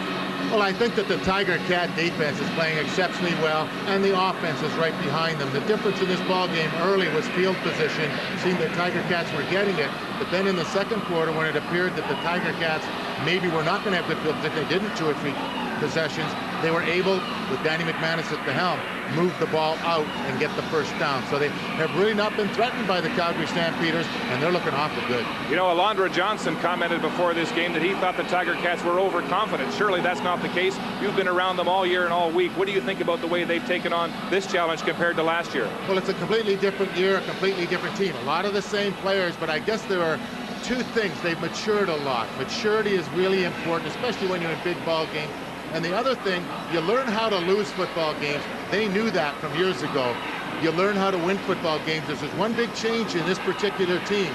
From last year this time to this year this time, they've learned how to win football games, and they are doing it this afternoon. Russ, before you go, we've got a little bit of surprise down here. It's kind of heavy, but there it is. There's the trophy. It says voted by the CFL on CBC fan poll, November 1999. It'll go right nicely on the mantle beside all those Shenleys. Well, thank you very much, and I'd just like to accept this on behalf of all the Canadian players who've had the chance to play, and many of them have really been a part of the success and the building of this particular league. I'm accepting on behalf of all those guys. Well, I'll tell you, it's a real thrill for me because I'm an Ottawa boy. I was a kid when you played. I had my black helmet with the big white R and the number 12 on the front. It's a real treat to have you here, and congratulations again. Thanks very much. All right, Russ Jackson, broadcaster today, but of course, the greatest all-time Canadian football player as voted by our fans. Here at BC Place Stadium, it's a rout at the half. The Cats 21, the Stampeders nothing. The Lower Mainland in British Columbia, a beautiful afternoon for this Grey Cup Sunday. But the Stampeders are trailing badly. The defending champions down 21-0 to the Tiger Cats at the half. Joining us here in the broadcast booth, Mike Pinball Clemens and Glenn Suter. Guys, I don't think anybody would have predicted this lopsided a score at halftime based on the season series. No doubt about it. And I think the 2 keys have been, Mark, first of all, Calgary's inability to run the ball. Dave Dickinson said they had to run the ball in order to be successful offensively. On the other side, Hamilton's offense has been all Darren Flutie. One of the things that the Stampeders were saying going into this game is they were going to make Danny McManus be a quarterback. Well, they sure did. Well, they have, but they're a step behind Danny McManus defensively right now. They started out the game trying to play man, substituting Aldi Henry into the football game. When he got burned early, they went to more zone drops. Danny McManus had an answer for that. And then down in the red zone, they sent some pressure. Here was how it started. Danny McManus went deep down the sideline to Ron Williams. This is where Aldi Henry was playing in man-to-man coverage and got beat. So Wally Buono abandoned that one, Pinball, and he went right back to some more zone coverage, because if you get beat like this, you got to get out of that man. You've got to get out of it fast. Yes. All right, Wally Buono did say before going into the half that he might consider changing quarterbacks based on the play. Well, watch as McManus makes another break one here. Well, this is where they changed it up and played zone. Shad Chris came off the edge, and they made it look like Manning went to zone. McManus had an answer for that. He went down the seam to Darren Flutie, and of course, he is one of the best at reading what the coverage is. Once again, dropping back in zone, Flutie finding the hole. All right, so McManus has been red hot. Dave Dickinson has been cold. Wally Buono hinted he'll talk that quarterback situation over at the half. What do you think? Should they go with McCoy in the second half? Well, I believe that they should go with McCoy. They haven't had success running the football, but they haven't had any success passing the football either. And that would suggest that there is a problem, because they haven't had problems passing the football all year long, Mark. Well, you know, for me, I would say put McCoy in maybe for a series. Let Dave Dickinson watch from the sideline. I've been on Calgary's sideline. He looks like physically he is okay. So I think if he stands and watches for a series or two, maybe he can see something, a way to figure out this Hamilton defense. Briefly, Glenn, you've been on the Stampeders sidelines throughout the course of the first half. What are you noticing? Are they up? Are they down? Very frustrated right now. The Calgary offense has been throwing their helmets around. Dave Dickinson is really having trouble figuring out this Hamilton defense. Rob Hitchcock has been doubling on Pitts a couple times, and that's given him problems. All right, we'll see if the Stampeders are able to sort out their problems as we take a break and get set to come back for the second half. A resounding first half for the Hamilton Tiger Cats. It was feeding time for the Cats, and they have the 21-0 lead. Does that remind you a little of 1990 when you lost at Edmonton? You know, the nicest thing is we're going at halftime right now, and you got this kind of a lead right now. You're talking to each other, you're talking to teammates saying, We're only 30 minutes away from winning it. We've got half the cup right now. Let's just grab the second part. Let's look at the numbers. Of course, all in Hamilton's favor, and it starts with the quarterback. Well, Danny McManus, they said they're going to try and force him to hold on to the football. Hasn't worked.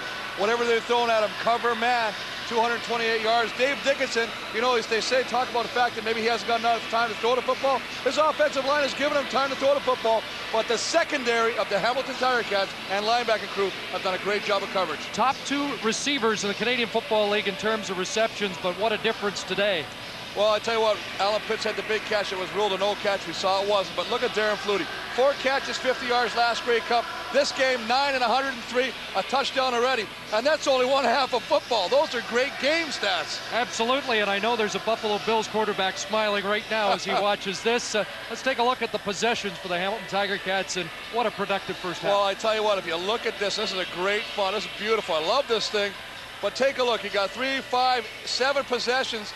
They've actually scored on 5 of them. That's the biggest thing. You got 2 touchdowns, 2 field goals, and a single off a missed field goal. They're getting points when they have to. Even a couple of crucial first downs when it looked like they were backed up in that first half. Right now, let's join Steve Armitage with the Hamilton head coach. Ronnie, I know you and the Ticats have never played a perfect half of football, but that was pretty close. That was awful close. Not too many mistakes. You know, what else can you ask from a defense? They just shut them down completely. I don't know how long we'll see Dickinson, but all we want to do is do it for 30 more minutes. Ronnie, is there a chance that you try and sit on that 21-point lead? No. There's 30 minutes of football. It's not that hard for them to score 21 points. And you got to remember, this is CFL, you know. It's not even safer than the last 3. We got to go out and play a good 30 minutes. Good luck in the second half. You bet. Thanks. Okay. Well, we'll see what happens. Thank you, Steve. And now let's rejoin Mark Lee. Thanks a lot, Mike. Well, what a great first half for the Hamilton Tiger Cats. Who would have thought that they'd have a lead that they have over Calgary after you look at the season series, Calgary winning by 4 in the first game, and then Hamilton winning by just a field goal in the second. You know what? There's a 1-point difference in 2 games with these 2 teams. Now we have a 21-point difference in 1 half. What a change. But it's been all Hamilton offense and all Hamilton defense. I don't think any of us would have suspected that. Just looking at Dave Dickinson warming up after halftime, he still looks like he's in some difficulty, not throwing the ball with a lot of finesse and steam. But you know what? I think they'll come back out with Dave Dickinson again. He's the guy that has got them there. He looks like he's confident and ready to play. They probably made some adjustments at halftime. I think that he can come back and maybe get something started here. Now, while Dickinson's a rookie in his Grey Cup start here, this is the 6th appearance for Danny McManus, and he has looked very calm under pressure. Superb.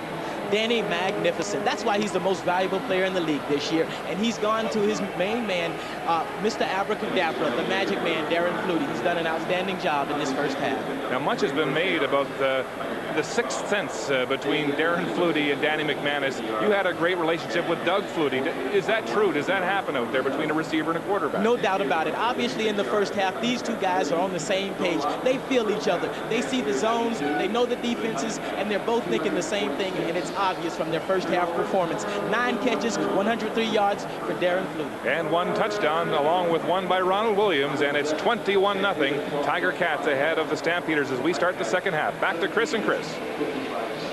Thank you, Mark.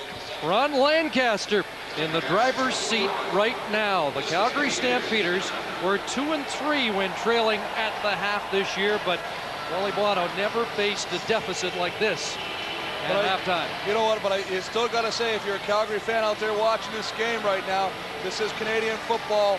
Anything can happen in 30 minutes. It's a game of adjustments and who makes the best ones at halftime. Calgary winning, they've got to start finding ways to move the football offensively. They've got to start putting points on the board. And more importantly, Hamilton will get their hands on the football offensively first. In the second half, they've got to shut that offense down. Those fans were anticipating what would be the first Grey Cup for the Tiger Cats in 13 years. Short kick to start the second half, and Cooper Harris is on the football for the Cats. Well, you got to pull out some of the stops, but... Well, you know what? I tell you what, I like the plan of kicking a short kickoff, but if you're going to kick a short kickoff, you got to get some height on the ball.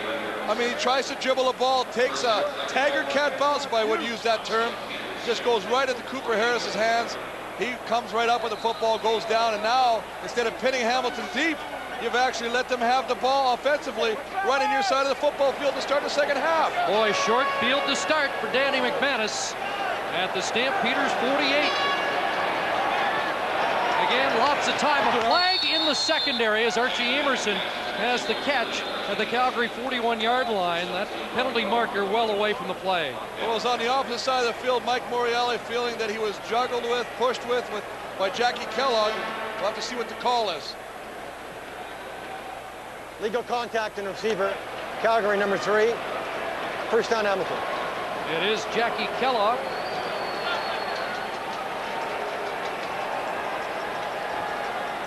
We talked about him in the opening, about seeing him on the blitz today. He has not been able to do anything to upset the rhythm of Danny McManus. Now the big thing is you can't show the blitz early to Danny Mac. It has to be done on the fly, and that's hard when you got a guy that releases the ball in 2.5 seconds. So first down, into the ground they go. Ronald Williams stuffed immediately by Steve Anderson. Anderson with that enormous Western final, couple of sacks, and he stripped the ball from David Allen just outside the final minute to create the winning play. And you know, that's just such an emotional high to get to the cup and all of a sudden expect to do well. You know, one of the things that I found kind of interesting was talking to some of the Stampeders. They were actually talking about a three-peat. And I wondered about that because they haven't really taken care of business here today. And now to find them down 21 points, boy, you got to wonder. 2nd and 10, out of the backfield. Trevor Shaw drops the ball. Shaw just came into the game and unable to reel that one in. Glendale High School in Hamilton, one of 8 local products suited up for the Cats. Well, they are very lucky because there was a mix-up. Jackie Kellogg and Alondra Johnson had a problem. They mixed up their calls. Hack kind of throwing Steve Anderson down on the ground saying, there you go, big guy. But I mean, this is the way it works right now. This is a tough offensive lineman. I mean, that is holding. I love to stick up for the old dogs when I can, but those arms around the shoulder pads, and Steve Anderson might have something to complain about right there. Well, now the Tiger Cats are going to bypass a field goal opportunity from 44 yards out. And instead, Osbaldiston's job is to pin Calgary deep. Well, he'll be aiming for the corner, trying to kick it out of bounds, not allowing Marvin Coleman any opportunity to return this football. Angling it right over there. And let's see, where are they going to mark it? Does it go into the end zone? Waiting to find out if they indeed rule it is a single point. That's not what Osbaldiston had in mind. So the Calgary Stampeders deficit increases 22-0. So the Stampeders dodge a bullet, giving up just 1 point, but get back good field position on that punt single by Paul Osbaldiston. Christmas is coming, and CBC Television brings you a delightful new twist on an old tale. Must Be Santa takes to the air December 12th at 8 o'clock. Chris? I think Christmas is arriving early in Steeltown this year, the way things are going. Let's find out if Calgary can change that. Dickinson overthrowing Dwayne Ford, and well after the conclusion of the play, a marker down in the Ticats secondary. That ball was bouncing around the Calgary bench when this flag was thrown. Indications it's going against Calgary. Well, obviously a little frustration starting to build on the Calgary Stampeder team. Passing offense, Calgary number 18, decline. Second down. Chris, we talked about the fact that they're roughing Alan Pitts up as he comes off the line of scrimmage. He's not liking this treatment he's getting. Right now, he's just starting to aim for people right now. He's doing a pick play. Joe Higgins, I tell you what, Alan Pitts took the worst of that collision right there. And then, of course, not only that, but got the call against him. He said he ran into me, but that'll be a tough sell, too, because he went right at Joe Higgins, who had planted. 2nd and 10, the ball over the middle, and they go to Kelvin Anderson, brought down by McGriggs near the 45 and close to a first down. I think for Calgary to have any kind of success in this half, they got to start getting Dave on a rhythm right now. Mark McCoy is entering the game. Mike McCoy is entering the game right now. We see number 19 on a quick switch right here just after, but it's obviously for short yardage. Yeah, they've marked the ball about a foot short of the first down. They've got to get right to the 45, and we've often seen this year McCoy come in because of Dickinson's shoulders, and McCoy just a bigger, stronger quarterback at 6'3", 205. plunge ahead to move the sticks. Well, it also allows Dave Dickinson an opportunity to confer with his offensive coaches on the sidelines while Mike McCoy gets him the first down. But to continue with my thought process before with that short yardage play, Dave Dickinson's got to find a rhythm right now. He's got to start hitting the balls. He's got some open people, but he's overthrowing them. I'm not going to label that a shoulder injury problem right now. I think it's just a fact that he hasn't found his rhythm. So a first down for the Stamps. Just outside their own 45. 4 receivers right side.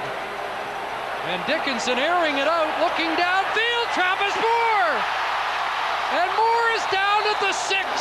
The biggest play of the day for Calgary.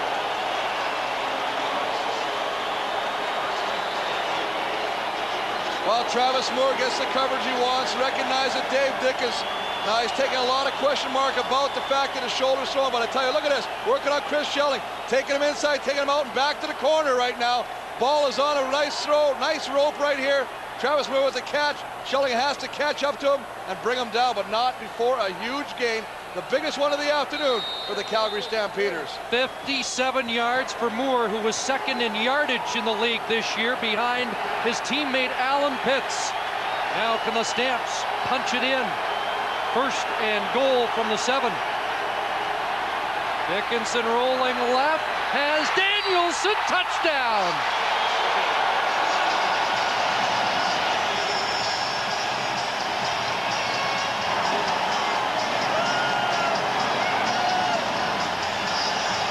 The Calgary Stampeders just got a shot of adrenaline. Every facet of this offensive play worked right from the start. The left tackle, Thomas Rayam, allowed Montford to come inside.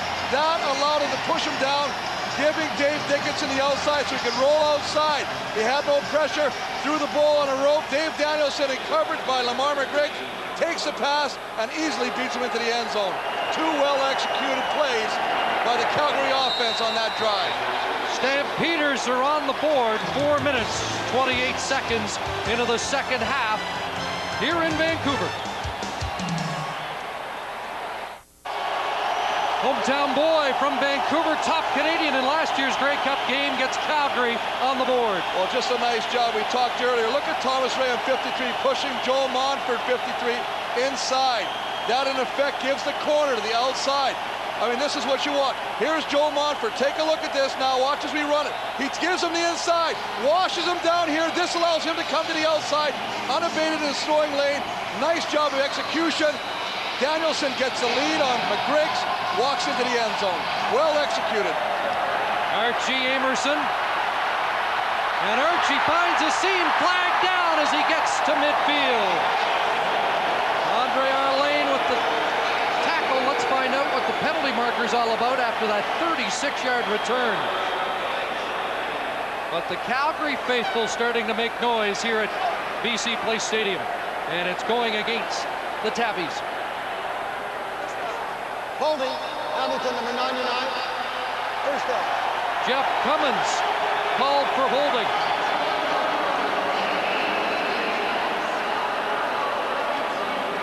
Well, Danny McManus, he's been there. Cummins protesting the call on him. Let's see how Mr. Cool responds now. The Hamilton quarterback.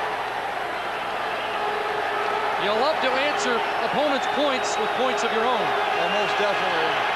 Danny Mac says, hey, we probably expected him to score some points on us, so let's just do our job. Quick hitch. Aikens with the catch, but behind the line of scrimmage, and now let's see if they're even ruling it the catch. Well, obviously the key play right there, the big twist turning around at Chris Schelling by Travis Moore. Dave Dickinson fighting for the deep pass, and of course getting to the outside, hitting Danielson for the touchdown.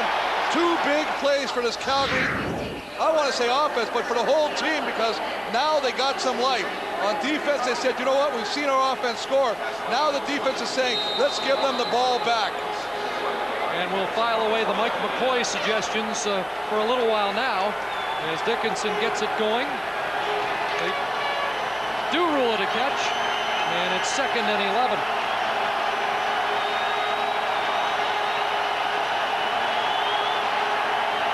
Quick header over the middle, Emerson nailed by Frères, but he hangs on. And now where do they spot the ball? Looks like a yard, less than a yard, short of the first down. Well, this is one of Danny McManus's favorite plays right there. All he's going to do is just find a slant. He comes from the right, or in this case, the left. Just comes over right in front of the safety, Greg Frères. The ball is delivered before the contact by Greg Frères. Nice catch. Now they'll measure. We're calling it a first down. Oh, third down, excuse me. Jumbo team comes on, Chris. Ron Lancaster, the second time today, is going to gamble.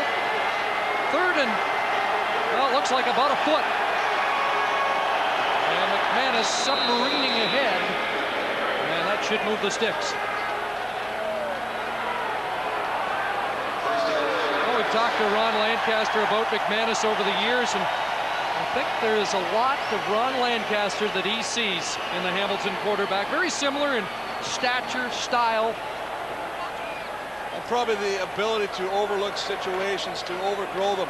As things come, adversity kind of hits him. Danny Mac never really shows any emotion.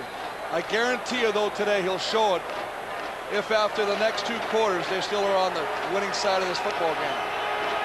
Under 8.5 minutes remaining in the third quarter. It's a 15-point Tiger Cat lead. And McManus, incomplete look for Griggs. Boy, a real break on the ball by the Calgary defender, Shad Chris.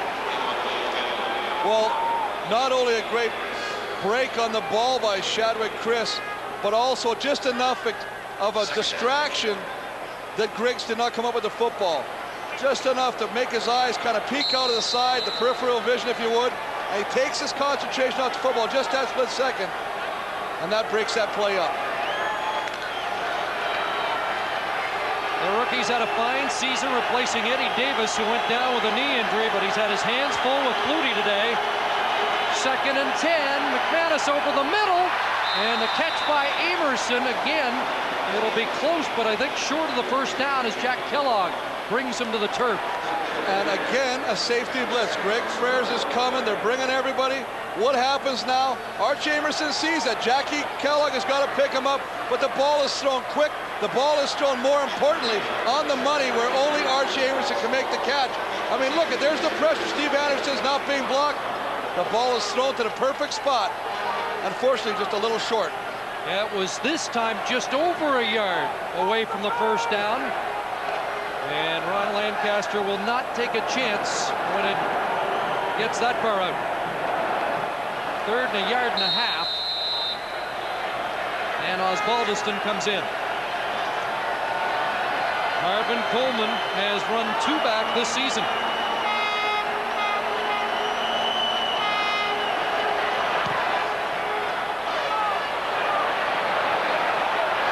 Ball bouncing up into the hands of Coleman. Again, the great downfield coverage of the Tiger Cats. 46-yard punt, an 8-yard return in a 15-point game. Calgary Stampeders struck in lightning fashion the last time they got the football. Now they're getting set on offense. Still waiting for Alan Pitts to explode. Well, they're just doing a good job of hand-sugaring him. Look at like this. Gerald Vaughn, Joe Higgins, they're taking him out of the play. But when they don't double team him, don't chuck him with their hands, he finds ways to obviously have an opportunity to catch the football, like that time when he almost came down with a nice one-handed grab. Travis Moore had the big catch, and Dave Dickinson has 73 yards passing in this third quarter, only 50 in the first half.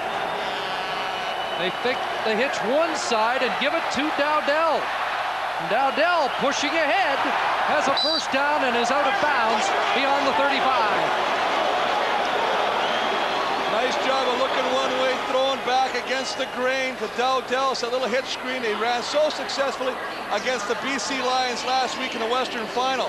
Nice job of getting it. A nice job of running by Marcus Dowdell, refusing to be taken down. Dickinson fired up. He has 3 of the top 6 receivers in the CFL this year. 14 yards to Dowdell. And now, a lot of time to find Travis Moore. And suddenly the Stampeders are working against this Ticat defense.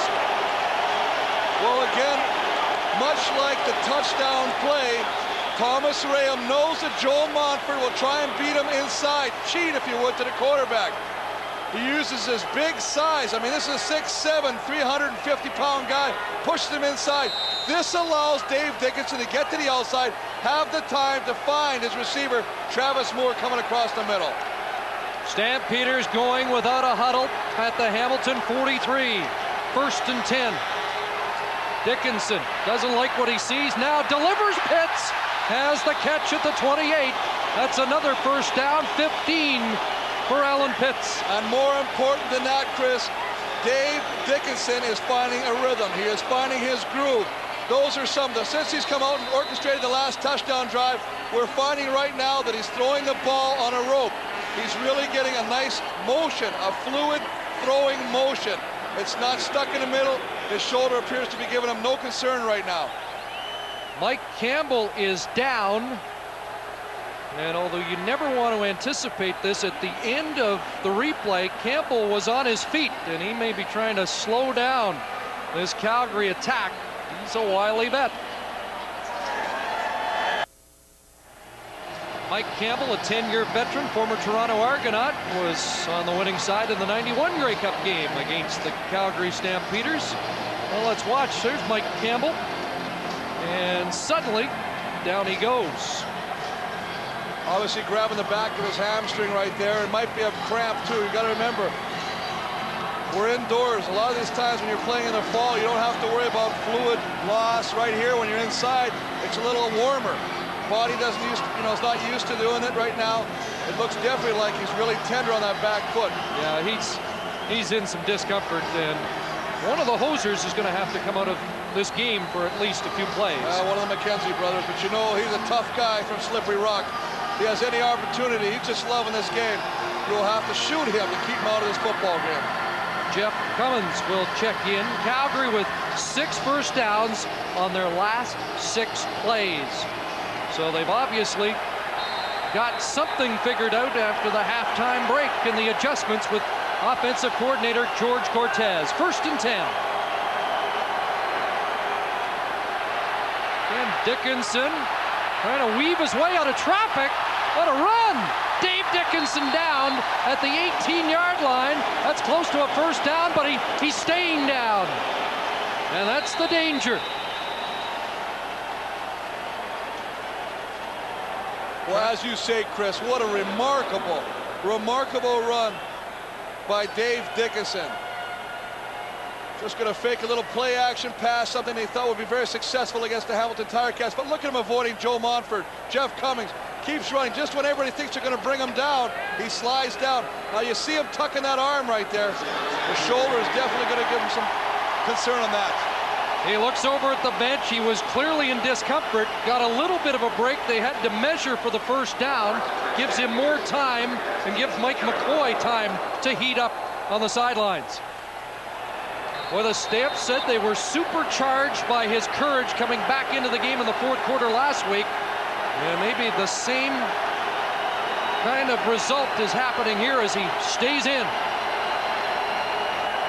First down Calgary at the 18.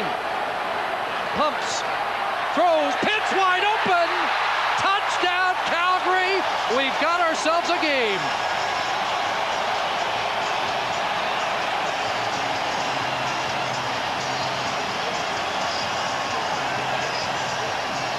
Well, I tell you what, Chris Schelling, Orlando Steinauer, and Gerald Bond are having a conference after the touchdown by Alan Pitts.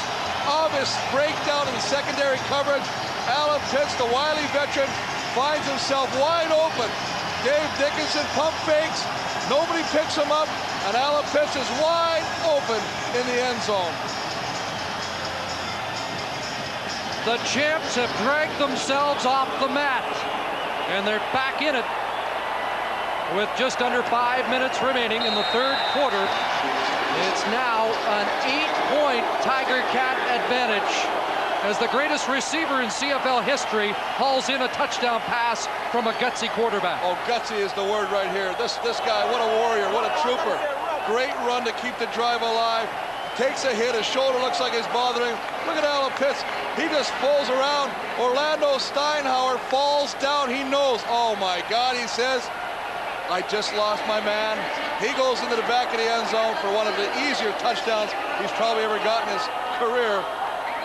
This is 2 weeks in a row that Alan Pitts has been the benefactor of broken coverage, as we saw the long touchdown bomb last week in the Western Final against the BC Lions. And boy, that touchdown brings Calgary right back in the football game, down 22-14.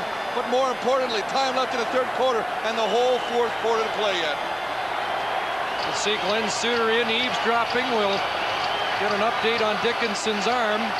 In his last 7 plays, Dickinson has generated 151 yards and 2 touchdowns. Well, you just can't say enough about the man's toughness. The fact that he won't even freeze his shoulder because he doesn't feel like he doesn't know if he'll be able to throw the football. He just says, I'll play with the pain. Let me just play with the pain. The joint is jumping. Archie Amerson. And the Stamp surge downfield. Eric Sutton flagged down, looked like a face mask on that tackle after the 16-yard return. Oh, most definitely a face mask, Chris. Archie Amerson just trying to get away at the last second. A hand came up, grabbed the face mask, and that's going to tack on some additional yardage on this return.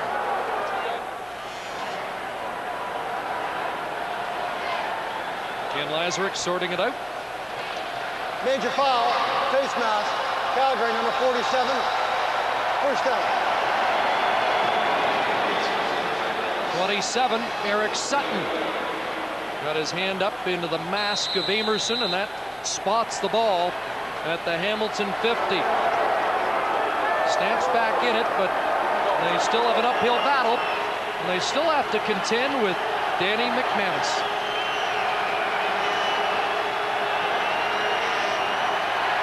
McManus pressure, it's up for grabs, and what a catch that is! Well, I tell you what. Fight for the football, but Morreale's got it. Throws it into triple coverage. You know what? On every one of those days, you got the time, it may be picked off. This ball somehow finds a way through 3 defenders into the hands of Mike Morreale. Look at the coverage. Over one and in front of the other. The ball is dropping right into Mike Morreale. Great concentration by the receiver to keep the football, and boy, what a big play again. Morreale, 3 catches, 51 yards. Precision passing by McManus. First down, bootleg, it's wide open for Danny Mack. And he slides down to the 20 and has 8 more. You know, Chris, he may have the worst body of a quarterback since Tom Wilkinson, but maybe just as successful. Well, I'll tell you what, there's been a couple guys that have played in this league that have not had great bodies. Tom Clements, another one that comes to mind. We used to call him briefcase body. You know, he was made for an office. But Danny Mack finds ways to beat you, and that's it. They don't expect him to run. He pulls that naked bootleg, and there's nobody around. He just takes off and picks up 8 yards. That's his 2nd longest run of the year. And a 17-yarder once this season. Ronald Williams on 2nd and 2 will move the sticks. Big drive for Hamilton. Well, big time. And this is what you said, Chris. How do teams respond when other teams score? You start seeing Mr. Momentum start to go over to the Calgary side of the football field. It's up to your offense now, under the direction of Danny McManus, to bring it back over to your sideline. You played so well in the first half. You've had a bit of a shaky third quarter. You've allowed Calgary, and give Calgary credit, have played extremely well to get back in this football game. As you say, get off the mat. Now they've got to stop Danny Mack from putting more points on the football. First down from the Calgary 16. McManus, all kinds of time. Long out for Morreale, and it's incomplete and nearly picked off. Well, they just had Andrew Grigg running a clearing pattern. He's just going to take it from the wide out position deep into the end zone and have Mike Morreale come underneath to the sideline. The ball just overthrown a little bit out of the reach of Mike Morreale.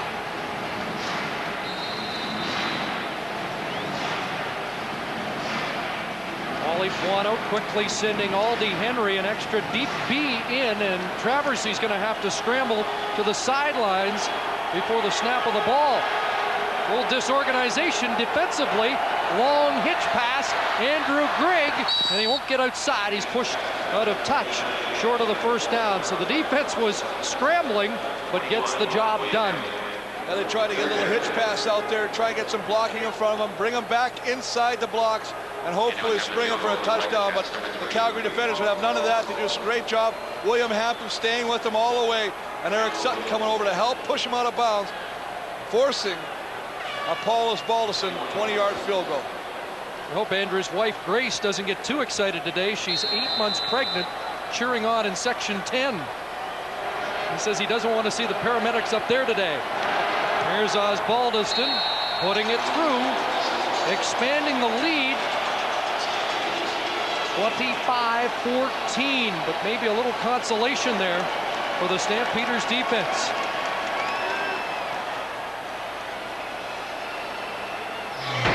Stop into Canadian Tire for everything you need to get your car back on track. Canadian Tire, still the right place to do it.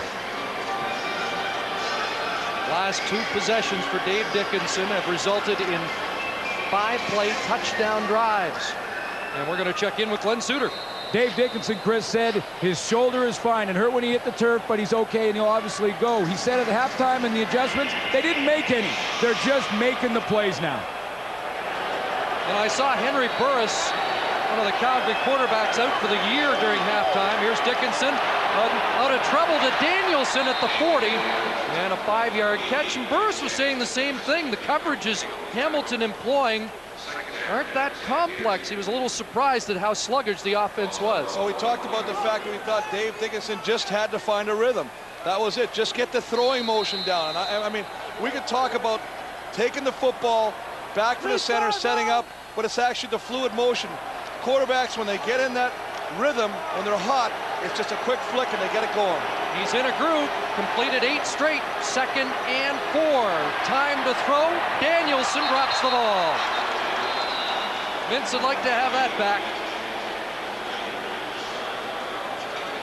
And Dave Dickinson took a shot on that play as both defensive ends for the Hamilton Tiger Cats, Joe Montford and Tim Terry, met down and took out Dave Dickinson. As you see, Danielson should have had that catch, hit him right in the numbers, but the pressure of the front 4. You can see working on a rim, a little dance inside, get him to freeze his foot, come around, and there you see the 2 ends meeting at the quarterback.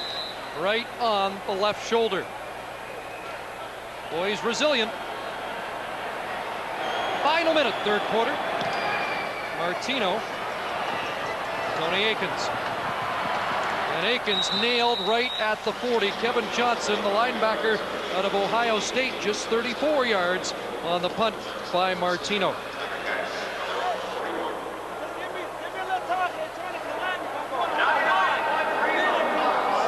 To me, as far as I'm concerned, that left shoulder is giving some concern. You can take him, he takes the water bottle, pulls it open with his teeth rather than using his other hand. I think he's just trying to rest it as much as possible.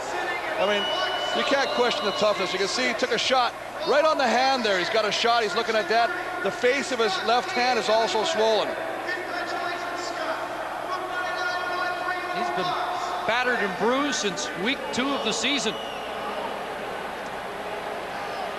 So under a half minute to go, back into the hands of McManus, throwing up top, Archie Amerson, the one-handed grab.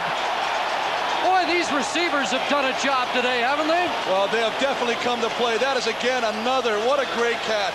It's almost like they're just hot dogging, showing off in practice. You know, you watch these guys as they play in warm-ups and stuff, and they always try and do the one-handers. The coach will tell you as a receiving coach, hey, you put 2 hands on a football. But I tell you what, when he sees stuff like this, he may not be too concerned because that is a big play by Archie Amerson. And again, another favorite target that Danny Mack goes to when he sees the blitz of the Calgary Stampeders coming. 21st down plays for Hamilton. They've gone to the air, 35 yards on that. The blitz picked up, and here's a catch by Akins, out of bounds at the 8-yard line. Tony Akins. Well, Chris, don't blitz Danny Mack too many times in a row. If he sees it, he's going to beat you. And right now, he's seeing it, and he's burning them badly. Night has fallen in British Columbia with 1 quarter to go in this Grey Cup. Mike Clemens, the Stampeders have been in this situation before. No doubt, Mark. 4 times this year they've been behind in the 4th quarter. Oddly enough, the biggest margin of victory they've come back is 11 points. Exactly the score now. But right now, Chris, they've got to stop Hamilton, and they're in deep. That's the problem. That's okay, Pinball. 11-point deficit, but Hamilton poised to add to the lead. 1st and goal from the 7th. Well, this is where you find out, test your mettle if you would, if you're the Calgary Stampeder defense. Danny McManus with 341 yards passing through 3 quarters of play.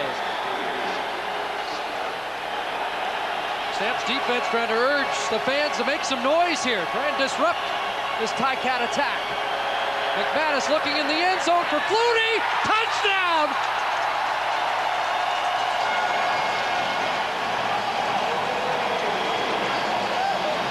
Batman's done it again!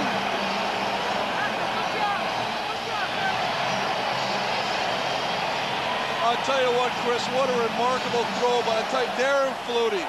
Double coverage. Kellogg, he just turns him around. William Hampton, they both go the opposite way. Flutie somehow manages, as you say, the bat finds a way to fly to the open right here. You can see Kellogg in the change position, but William Hampton's there as well, and they just can't watch him. He just does a great job of knowing where the football is coming down. You talk about the sixth sense between these two guys. I mean, it's never more evident than that right there. The end result looked easy, but he twisted and turned the Calgary secondary into a knot before he ended up under the ball. And that's the thing. You got 2 guys that both go the wrong way. It's not like you're beating one guy. You've got help. They're double teaming Flutie. They know that Flutie's a danger in scoring position in the red zone. So they double team him. They got Kellogg and Hampton both on him. He somehow manages to turn both of them. Look at them. Both of them are turned around. Both of them are in a change position. You can't have that. Usually when you have double coverage, one defender will be high, one defender will be low. Keep the receiver in the middle so both defenders have an opportunity to come on the ball or take advantage of the football as it's thrown. He just beats both of them. Remarkable, turns them around, and as you say, a great touchdown catch. And boy, they put points on the board at the most opportune time, the start of the 4th quarter. They've been together 7 years, and they've never looked better than they have this afternoon. This guy has the same burning passion for the game as another guy who has Flutie on his back. Well, here's a guy, I mean, we're talking, what, last year, 4 catches, 50 yards, 6 for 109 today, 2 touchdowns, the longest being 40. Well, look at the average. Here's a nice stat right here, 18.2 yards a catch. That's a great average.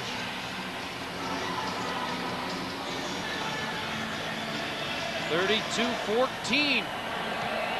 Will that be enough to discourage the defending champions? Marvin Coleman, and Musica rides him down at the 33.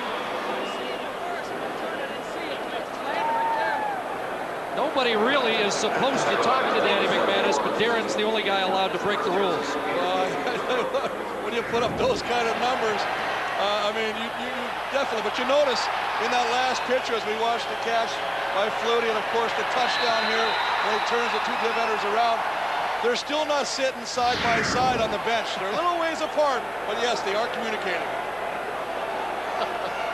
Winners here in 1994 with the BC Lions. Dickinson under pressure, escapes. Montford nails him as the pass flies over the head of Dowdell. More punishment for Dave Dickinson. You know, he just is so exciting, so tough to watch, this Dave Dickinson. I mean, he avoids the pressure, he gets away from it. And look at the punishment he takes. I mean, he's getting slammed on the ground by Joe Montford. He does whatever he can to try and help these Calgary Stampeders to victory. You gotta love this guy's toughness. He said that if his shoulder was bothering him, he'd pull himself out of the game. But he's standing in there right now and doing whatever he can to try and help his team go to victory. Jolton Joe looking for the knockout punch. There's a pump fake by Dickinson, who looks for Pitts and has him at the 50-yard line. And that's exactly what I'm talking about, Chris. Last play avoids pressure, gets slammed to the turf by Joe Montford, comes right back, throwing the football. sits back there. Alan Pitts works a little magic, comes inside. Kyle Walters is going to be in the chase position. Alan Pitts makes a tough catch look easy, just reaches behind, grabs the football, pulls it in. Nice job of execution by the Stampeder offense. Pitts' 5th catch of the game. Now they look deep, jump ball. Travis Moore well covered by Chris Schelling. Boy, Schelling has been tough today. A lot of people, I think, in Calgary wondered if they could pick on him. Well, they thought they could, and you know, Don Southern, defensive coordinator, said, hey, this kid can play. I mean, you talk about his toughness, you talk about his hitting potential. They say he loves to come up and stuff the run, but you also got to look at this guy's coverability. What a great job. There's Don Southern sending in the calls, defensive calls right now, but Chris Schelling, what a nice job of blanketing the receiver, Travis Moore, on that last play. Sudds in his 16th Grey Cup. His record 7 and 8. 2nd and 10. 4 receivers near side. Dickinson in trouble. Boy, he got out of there again. He's still going. Dave Dickinson. Oh, nailed. He'll be short of the 1st down, but he takes it into Hamilton territory. This guy is not going to take a knee. Well, he's not going to take a knee, and this is a guy that's not known for his speed or his quickness. But one thing you got to talk about, he is very elusive. This is something. Look at the 6th sense he's got in here. Look at the spider-like mobility, spinning, turning, getting away from guys. People, Jeff Cummings finally comes back from the defensive tackle to put a paw on him and drag him to the turf. But not before he makes a 3rd and short. Here we go. 3rd, not so short, though. 2 yards. Huge play. And they're going to work it out of the shotgun. Looking deep. And they got crossed up. Steinauer intercepts the pass. That may not be a wise decision, but he'll take it. And Hamilton's got the ball at the 32. He knocks that down. They'll get it up at the 50, and Dickinson shows his disappointment. Miscommunication. That would be the doghouse on the Calgary bench. Marcus Dowdell got crossed up with the quarterback on that 3rd and 2 gamble. Well, I mean, you take a look, he stops. He's actually going to slow right down and go, oh my God, the ball is coming to me. You got to keep running your pattern. Dave Dickinson expected him to do a fly route right to the corner. You want to see reaction? Was he happy? I don't think so. You don't usually see that out of Dickinson, but he's laying it all on the line here. Well, after you see the guy busting tackles, taking hit after hit, trying to run with the football to get his team in it, you can't do that. Eric Lapointe into the game for the Cats. I don't remember the last time they ran on 1st down. It hasn't happened a lot today. And Lapointe gets it to the 35, 3 yards there. Well, Eric Lapointe coming into the game right now. They're going to look at him, see what he can do. You have an opportunity with this kind of a lead, 32-14, to give everybody a chance to play in the Grey Cup game. Danny McManus had 348 yards passing October 1st against Calgary. He's matched that number today. 2nd and 7. Back to the air, knocked down, and nearly picked off. Jermaine Miles got his mitt on the ball as we join Steve Armitage. Chris, they have been working on the right hand of Ronald Williams now for some time. It is a broken right hand, but they have a big cast on it now, so he may be back in action. Well, they do have the 18-point lead, and Lapointe, a very capable backup. I agree with you 100%, Chris. I mean, if it was somebody who hadn't seen the football field all year, pure rookie, I might have some reason for concern, but right now I agree with you 100%. Eric Lapointe has done very nice things when he's been on the football field for the Hamilton Tiger Cats, so they may lose some power, maybe some experience, but they still got a good guy in there, number 5, Eric Lapointe. Haas working the clock. Booming the punt. Out of touch. Out of danger. Remember last week they gave up that long punt return to Winston October in the Eastern Final. Valdez not going to take any chances as Dickinson goes back to work.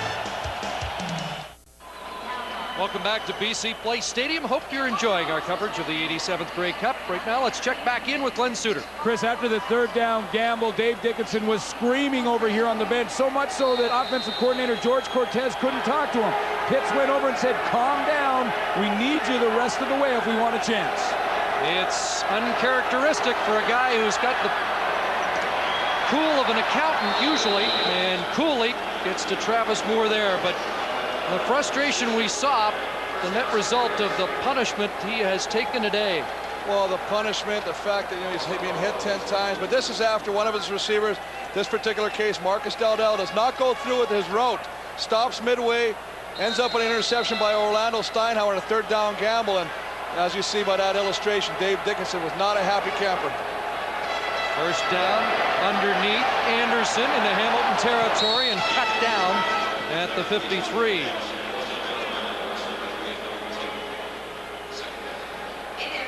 Well, that's a nice little matchup, Chris. One of the things I thought they would have used a little bit more is getting Calvin Anderson as a receiver out of the backfield, putting a linebacker, in this particular case, Calvin Tiggle, in a chase position. Obviously not a fair matchup in speed, and that's one of the things that Calgary had hoped to exploit earlier on in this game. 2nd and 4 for the Stampeders. 9:45 remaining, fourth quarter. And good protection. Danielson underneath has the first down. Middle linebacker Calvin Tiggle, the top defensive player in the country, makes the tackle. Calvin, who made that appeal for a ring from his teammates in his acceptance speech. Again, just a nice crossing route. One guy, the receiver, goes outside. Danielson drags across the middle, right in front of the middle linebacker, Tiggle, who has to wrap him up, but not before they secure a first down.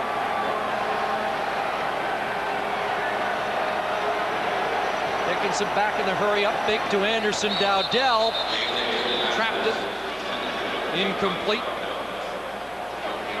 So at least Dowdell's still in the playbook. Well, you know what? And that's the kind of guy. You know what? Yeah, you had a breakdown. You had miscommunication. I always say if you're in the game, doesn't matter if you're the primary receiver, you follow through on your route. You make sure that if you're not the primary receiver, that you may become the secondary one and he'll go to you. That was a mental breakdown on his part. As you say, though, Dave Dickinson has not ruled Marcus Dowdell out and comes back with him, unfortunately, a little too low and skips off the turf. 200 yards passing for Dickinson in the second half. And whoa, what a jolt that is. Aubrey Cummings and Lamar McGreg's made him pay in spades. Wow. Well, you know, in hockey, we call that a sucker pass, Chris. You set him up like that, boy, I tell you, he comes into the middle, does a nice job of catching the football, and you got to give the young man credit for hanging on to the football. But Lamar McGregor sees him coming, has time to recoil and explode into the receiver. Aubrey Cummings, a Hamilton boy, trying to spoil the celebration back home today. Had a couple of catches last year in the Grey Cup game, and he'll get some attention from Pat Clayton. Well, Pat Clayton just wants to make sure if he knows he's in Vancouver, he's not in Calgary. Don't try to drive home today, son, because we're in a different city. Third down, 4 yards to go, and the Stamps will try a 47-yard field goal attempt from Mark McLaughlin. Missed it to the right side. Amerson's going to bring it out. And Archie Amerson goes for a run across the 20-yard line. 8 minutes, 11 seconds left in the fourth quarter. Aubrey Cummings collecting himself. It's still an 18-point Ticat lead. Nightfall in Vancouver. And the defending champions in danger of falling here to a guy who's used to Grey Cup action back in 1990, a teammate of Walby's. And a touchdown pass to Rick House in a rout on the losing end in 92, and then a great bootleg play for a touchdown in 94. Losing cause, but over 400 yards, 3 touchdowns against the Argos in 96. Gritty effort, falls short last year in Winnipeg. 6th Grey Cup appearance. And he just keeps rolling up the passing yards. Oh, most definitely. He is the magic man. He just finds a way to win. Under 8 minutes to go, here is Eric Lapointe. Kevin Johnson tries to remove his helmet unsuccessfully, but they stopped that run for a loss. Johnson who will eventually take over from Alondra Johnson as the middle linebacker of this Calgary defense. You know, you talk to Kevin Johnson. I mean, he's the guy. He is the heir apparent to A.J. Alondra Johnson in the middle. He's got great speed, very physical player out of Ohio State, as you say. More interested on that tackle with ripping the head off the shoulder pads than actually tackling the guy. But, you know, they're at the stage right now where they want to punish the guys just to let them know they're still in a football game. 2nd and 12. The Ticats have not turned the ball over today, and that pass incomplete, intended for Akins. Good coverage by Jack Kellogg, and let's join Glenn Suter. Chris, I just got an update on Aubrey Cummings after the big hit from Lamar McGriggs. Pat Clayton, the trainer here, asked him 2 questions. The score in the game, and if he remembered what happened on the play.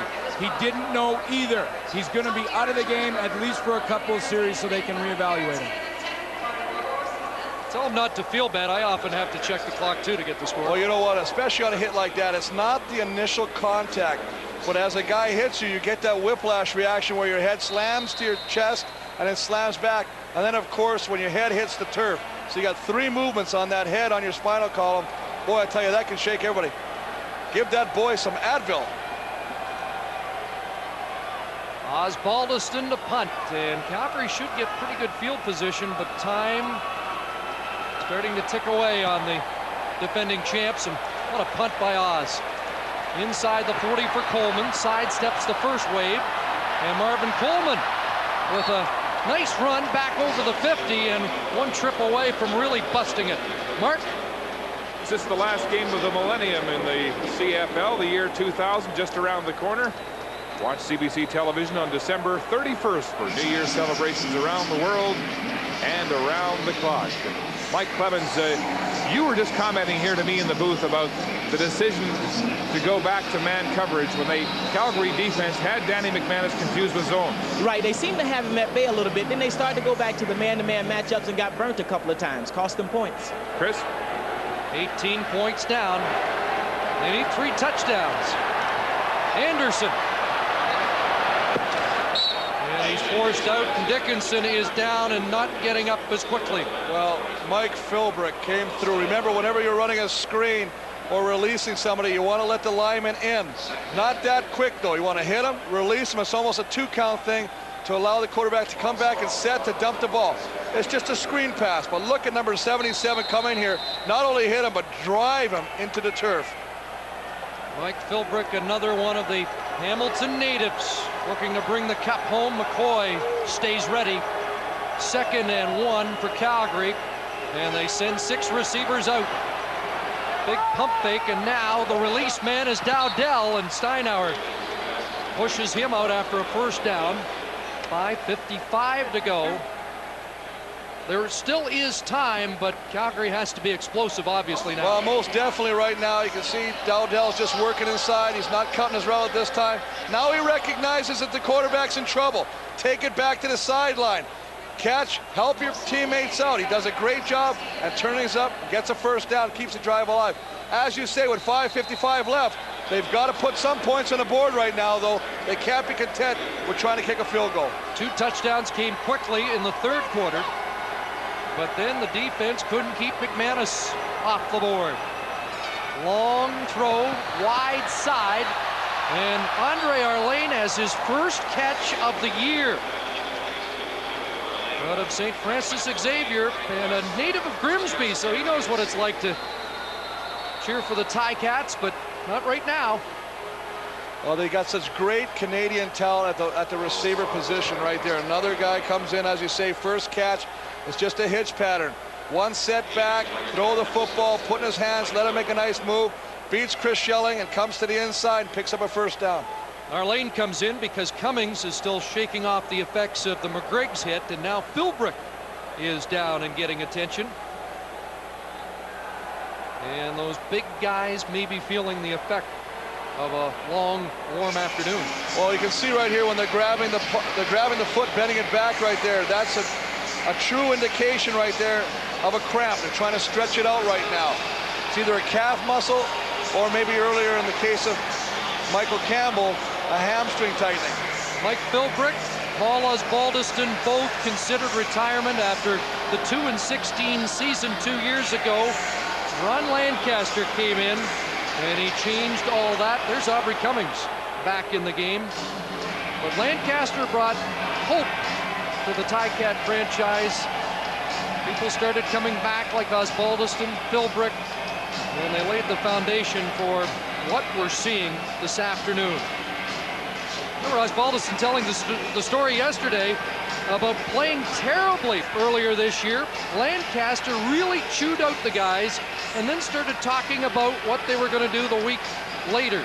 And Osbaldiston said on the way home he couldn't wait to get to practice. And then he said, wait a minute, how did the coach make us feel that good? He says he's just an amazing kind of a backdoor inspirationalist. He'll talk to you, and after you leave, you're all motivated again. And what did Paul say? Paul said he felt like driving to the stadium.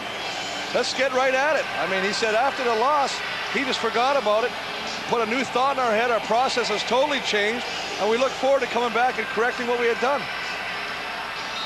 So Philbrick's off.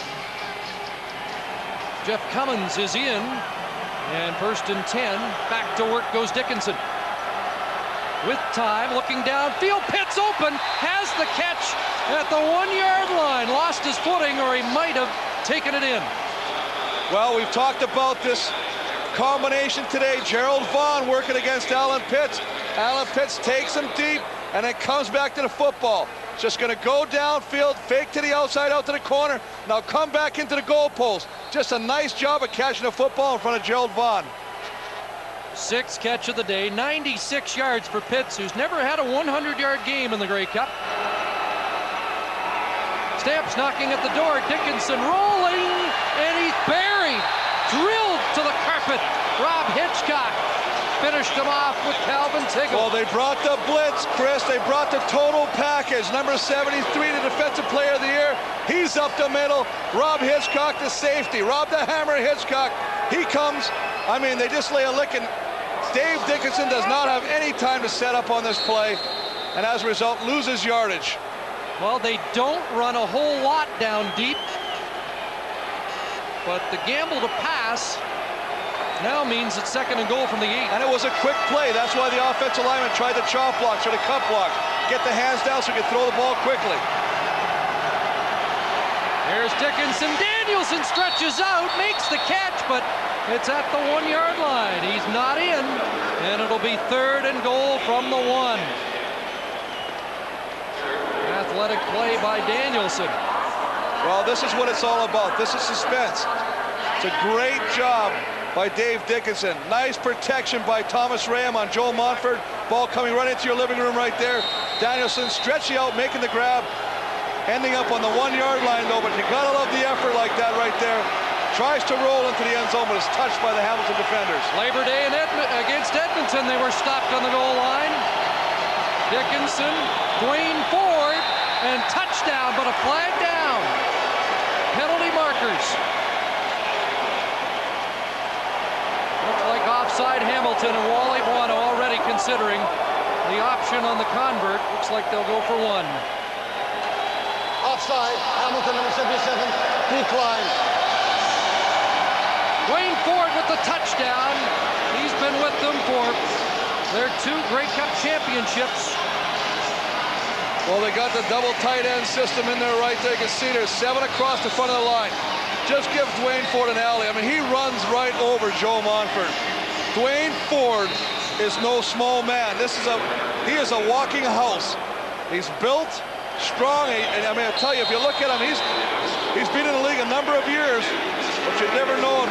He's got a set of cannons for arms, and I tell you what, he was not going to be denied the goal line on that play. So it's an 11-point differential.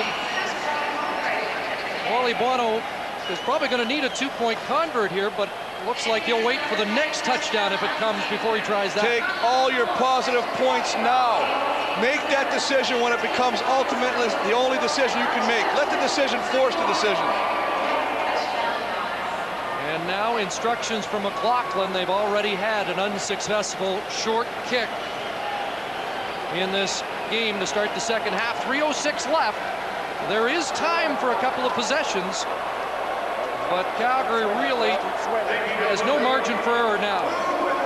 Now, Chris, we saw them open the second half with a short kickoff. Do you think that they would try that again, or will they just try to kick it deep and hope the defense can shut down the Hamilton offense and give their offense the ball back in better field position again? Well, I'm going to rely on your valuable experience in the trenches for that decision. When I was an O-lineman, I only had to take care of the guy in front of me. Yeah, but you always acted like an assistant coach. I will give you that one. What a second half for Dickinson. He had 50 yards passing in the first half, 319 now in the game, a couple of touchdowns. 11 points the difference. And McLaughlin, high kick, not that deep. And Amerson has it, runs in Ray Biggs as he gets near the 45-yard line. So we're down to 3:03 to go. Calgary needs a big play on defense, a couple of big plays on offense, but they're hanging around here in the 87th Grey Cup Championship. Well, this is what it's all about. You got to sip out of that beauty 3 times, and if the Ticats can't taste it yet, they even stoke it up a little more. Well, they're pretty close. They know they're watching this clock tick. Everybody is watching that click, whether you're on the sidelines or on the actual field. You're taking a peek at that clock. That clock's running. The meter running on the Stampeders. First down, LaPointe again, and he is brought down near the line of scrimmage. The last 2 series for Hamilton, 2 and out without Ronald Williams and Corey Grant. Well, definitely 2 big weapons. One at wide receiver, and of course the big horse in the backfield who also catches the ball extremely well out of the backfield. But you know Danny Mack, I mean, he wants to keep the football right now. The longer you keep it, the more time you take off the clock. That's elementary, and he'd love nothing better than take this clock and eat up the clock right now and not even allow the Stampeders on the football field again. He's a guy who knows all about using the clock. The draw play, LaPointe, and Eric LaPointe lunging over midfield, and a critical first down for the Ticats. Well, that'll chew up maybe another minute on any thought of a Calgary comeback. Well, just a draw play, deep set, give him the ball, let him find the opening. They love the way this kid runs, his toughness, not being denied. He knows where he's got to go.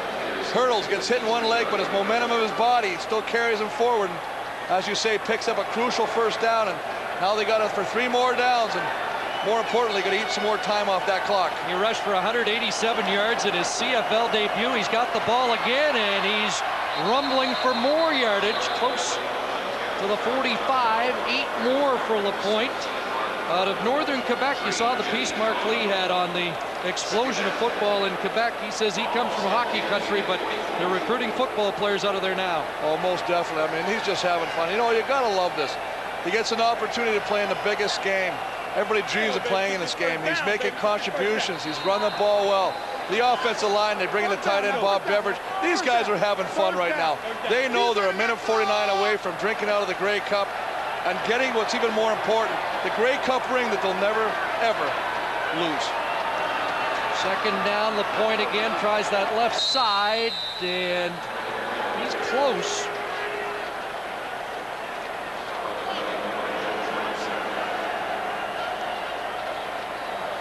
And we have just been informed that this man, nobody's surprise, has just been named the most valuable player of the 1999 Grey Cup game. What an outstanding way to cap off the week. First to get here to play in the Grey Cup game. Second, of course, he was the outstanding player. Just received that award Friday night in the CFL. And now to be named the outstanding player, the MVP in the Grey Cup game. Wow. Mike Morreale has been named the top Canadian, and oh, what a sweet day for Morreale, who's had a frustrating year. Got hurt early, lost confidence. Nothing seemed to be going right, but he said at the outset of the playoffs, 3 wins, and everything else will be behind him. That's right. It's the old adage. It's not where you start, it's where you finish. And boy, I tell you what, it's a storybook ending for Mike Morreale.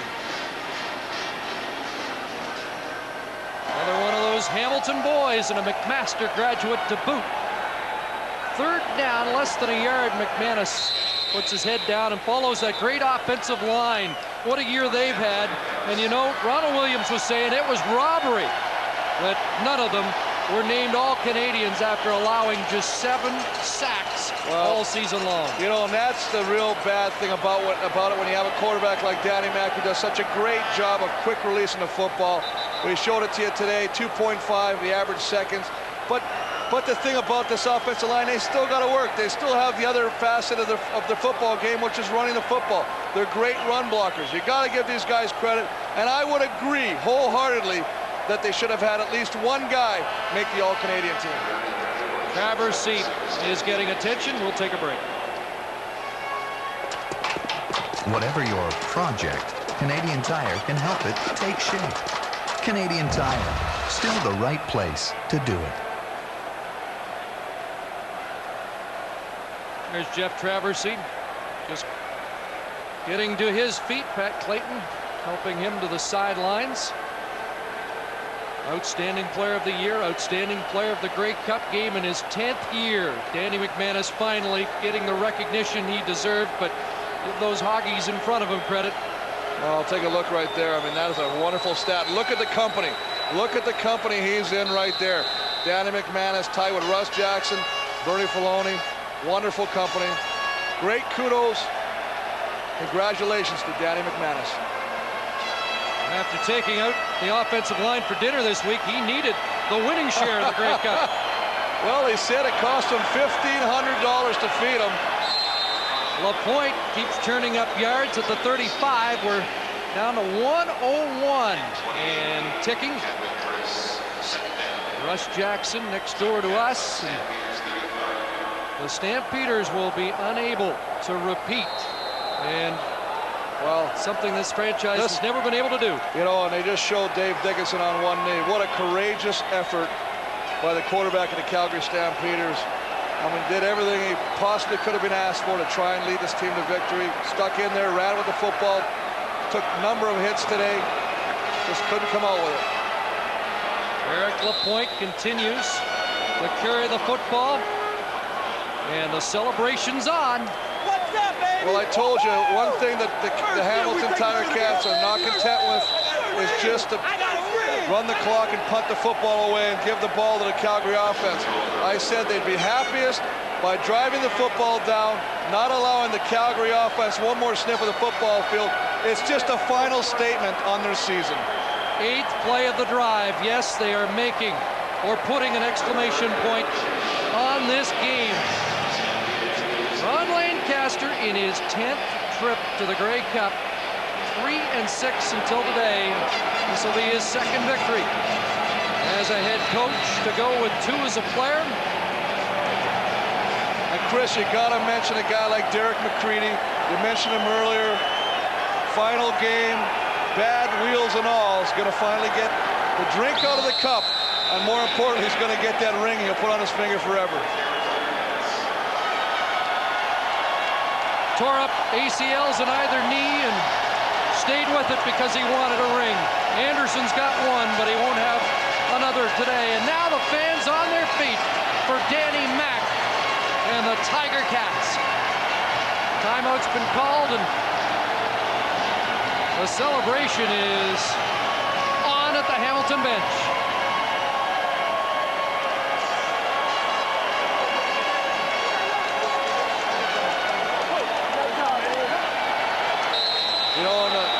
Stampeders were talking about a three-peat. That won't help it, but you got to look at the nucleus of guys on the Hamilton football team. They love playing for that guy right there, Ronnie Lancaster. A lot of these guys are going to come back next year. Could there be a repeat for the Hamilton Tiger Cats in the new millennium? Sweet redemption. And in vintage Ticat fashion, they ate them raw and are the 99 Grey Cup champs.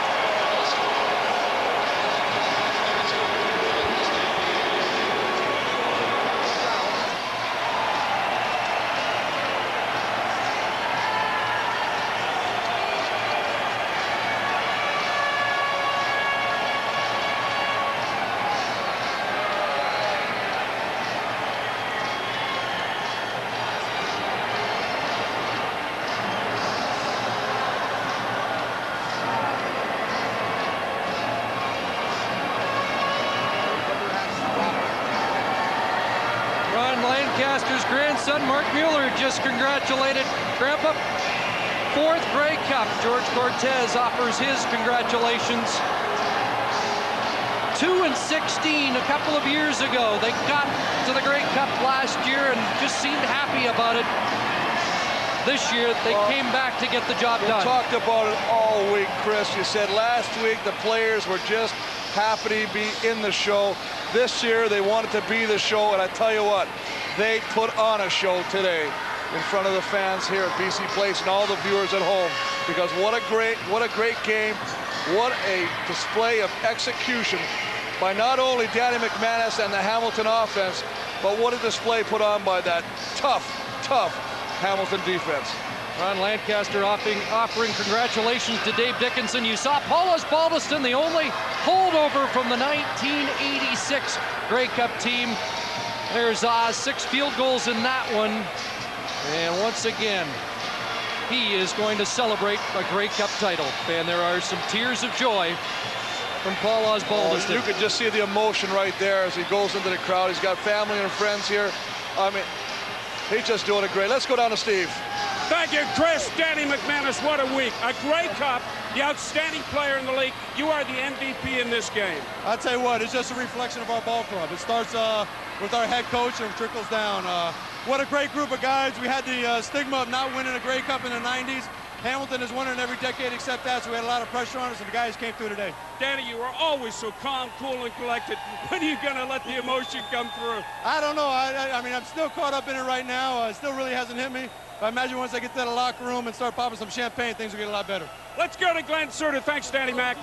Thanks, guys. Archie Amerson, Darren Flutie, congratulations, guys. You really had that Calgary defense guessing all game. Yeah, man. I mean, we was up for the challenge tonight. I told Darren, I said, hey, Darren, it's going to be your night. And it was. Darren, what did you see in that Calgary coverage that allowed you to get so wide open? Well, they played a lot of cover one. I mean, they're going to win some of the battles, but when we win versus man-to-man coverage, we're going to win big. And we did that tonight. Danny called a great game and was in total control. Taking that final step, this must feel great for you guys. Oh, man, we got that ring. After my first year being 216, woo-hoo-hoo. Congratulations, guys. Steve, back to you. Thanks. Since I've got Ronnie Lancaster with me. Ronnie, put into words how you feel right now. Well, you know what? That's what you start the season for. We had a goal in November to go undefeated. We're 4-0 in November. That's all that matters. You told me at halftime that this one wasn't over. Yeah, it was. There was still a second half to play. Always is. The Canadian Football League, I told you, you're not safe with 2 minutes left, so why should we be safe with 30? I don't know what the offensive or the defensive game plan was, but it worked perfectly. Stay out of second and long. That was our goal. Congratulations, Ron Lancaster. Chris? Well, the Hamilton Tiger Cats won 9 of their last 11 games. They were whipped 52-19 in Montreal. It was the wake-up call this team needed. Ron Lancaster got them back on track. And now the celebrations are on as we join Mark Lee. The Tiger Cats enjoying this one. Tommy Henry, the 6-year veteran, with a big hug on the sidelines, Chris. Their first Grey Cup championship since 1986. And just 2 years after that dreadful 2-16 season, when some of these players wondered if they would come back and play football again. Mike Philbrick, one of them, was thinking of retirement. He'd had enough. But came back he did, and 2 years later a championship as they wear the hats. There's Derek McCready, 2 broken knees, 11 years in the Canadian Football League, and finally a Grey Cup. And Mike Clemens, he's talking about retirement. What a way to go out. What a way to go out. This is how you do it. And this is a guy that has labored so hard and so long for the Grey Cup championship. And it's good to see it happen. All right, let's go back down to the celebrations and rejoin Steve Armitage. Ladies and gentlemen, for the final time this century, I'm going to call upon the commissioner of the CFL to present the Grey Cup to the 1999 champions, the Hamilton Tiger Cats. Ladies and gentlemen, congratulations to Vancouver on a great cup, a great Grey Cup. Congratulations to the Calgary Stampeders on a hard-fought game. And now to David McDonald, to George Grant, to Ron Lancaster, Danny McManus, and the entire Hamilton Tiger Cat team. Guys, you said you'd bring Hamilton a winner, and now you have. Congratulations on winning the Grey Cup for 1999.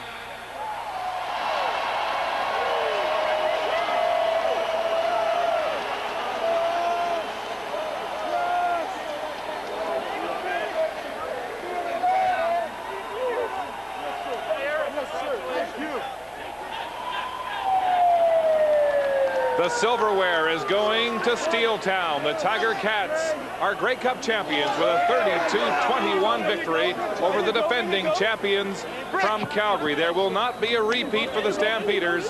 The Tiger Cats have Lord Earl Grey's mug firmly in their grasp, mauling the Stampeders here today at BC Place Stadium.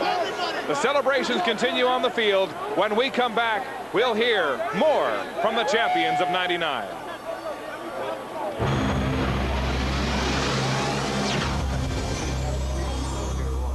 Glenn, Pinball, and Mark. There's Carl Coulter, the center, the man who calls the signals. 3 straight years. He's been in a Grey Cup, but finally he wins the championship after losses with the Saskatchewan Roughriders and then last year with the Tiger Cats. And they're enjoying the moment. They're the owners. George Grant on the right-hand side along with Sudsy. He's been in more than something like 15 or 16 as a player and a coach. And once again, his defense came up big here today, Mike Clemens. Without question. And this win is so satisfying because it was a total team victory today. First of all, the defense came out and completely stymied the Calgary offense. Then special teams, Paul Dusbalderson provided instant field position all of the first half. And then Danny the Magnificent McManus showed up, scored 21 unanswered points in the first half. What can you say about Danny McManus, a man who really paid his dues in this league? For 5 years, he was in the back seat as a backup and learned the craft well. And sometimes they say you have to take a while until you get the big payoff. And this time we see all of it come all at once, all in a week. Most outstanding player, the Grey Cup championship, and the Grey Cup MVP.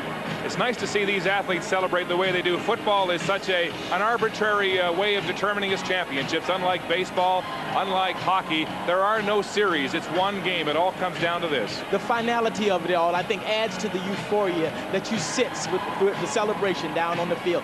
It is absolutely amazing. All right, the last championship of the millennium going to the Tiger Cats. There's Tony Aikens, a rookie who burst into the league with 4 touchdowns in one game against the Winnipeg Blue Bombers. You know, Paul Osbaldason can tell him right now, savor it, because it took Paul 13 years to get back. He won it as a rookie in 1986. Absolutely. The thing you don't realize as a youngster is how hard it is to get back sometimes. He has the special privilege of getting there his first year. And what I thought it was even more, Mark, that adds to the team victory, he came in for the super rook, Corey Grant, who was hurt early in the game. And we also saw Eric Lapointe come in for Ronald Williams, who was hurt early in the game. Everybody chipped in for this win. There are the Mayors joining in the celebration, although I think Bob Morrow in the Tiger Cat jersey has got a bigger smile right now. Let's go over to Chris and Chris.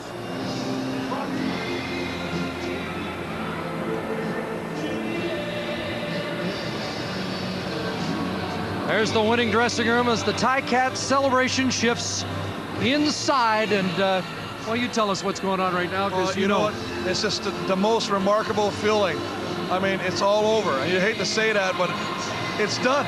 And it takes a while to sink in. Yeah, you'll go into the room, you'll open a champagne, you'll pour it over each other's head, you'll get giddy as a school kid, you'll run around the locker room, you'll hug and kiss every man that you would never do in any other circumstance. And tomorrow you'll wake up and you'll say, you know what? It wasn't a dream. Well, I don't think anybody'd be surprised if Hamilton was the champion today, but I think most of us thought it would be close. This was emphatic. Well, I think that the fastest of the game that showed up today, the physical nature of the Hamilton Tiger Cat defense, they started strong. They made a point of hitting people, letting them know they're going to be in a football game. On offense, I mean, you got to look at Danny Mac. We'll talk about him, but they all came to play. The catches by Moriella, the catches by Griggs, the catches by Flutie. It was a show, and they put the show on. Let's go downstairs and join Steve Armitage. Thank you, Chris. When Calvin Tiggle picked up his award as the Outstanding Defensive Player of the Year, you asked your teammates for a Grey Cup ring. They delivered. You know what? They sure enough did. They heard the answer, and they just went out there and played up, gave it up 100%, and left everything left out on the field. And I appreciate that. I love these Ticats. Much love, much love.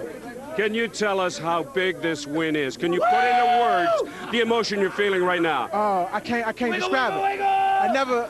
The only ring that I ever got in my life was when I was at Georgia Tech in '91. We won the national championship, shared it with Colorado. But just right here on a professional level, I can't explain it. It's a dream that come true, and it's going to last forever.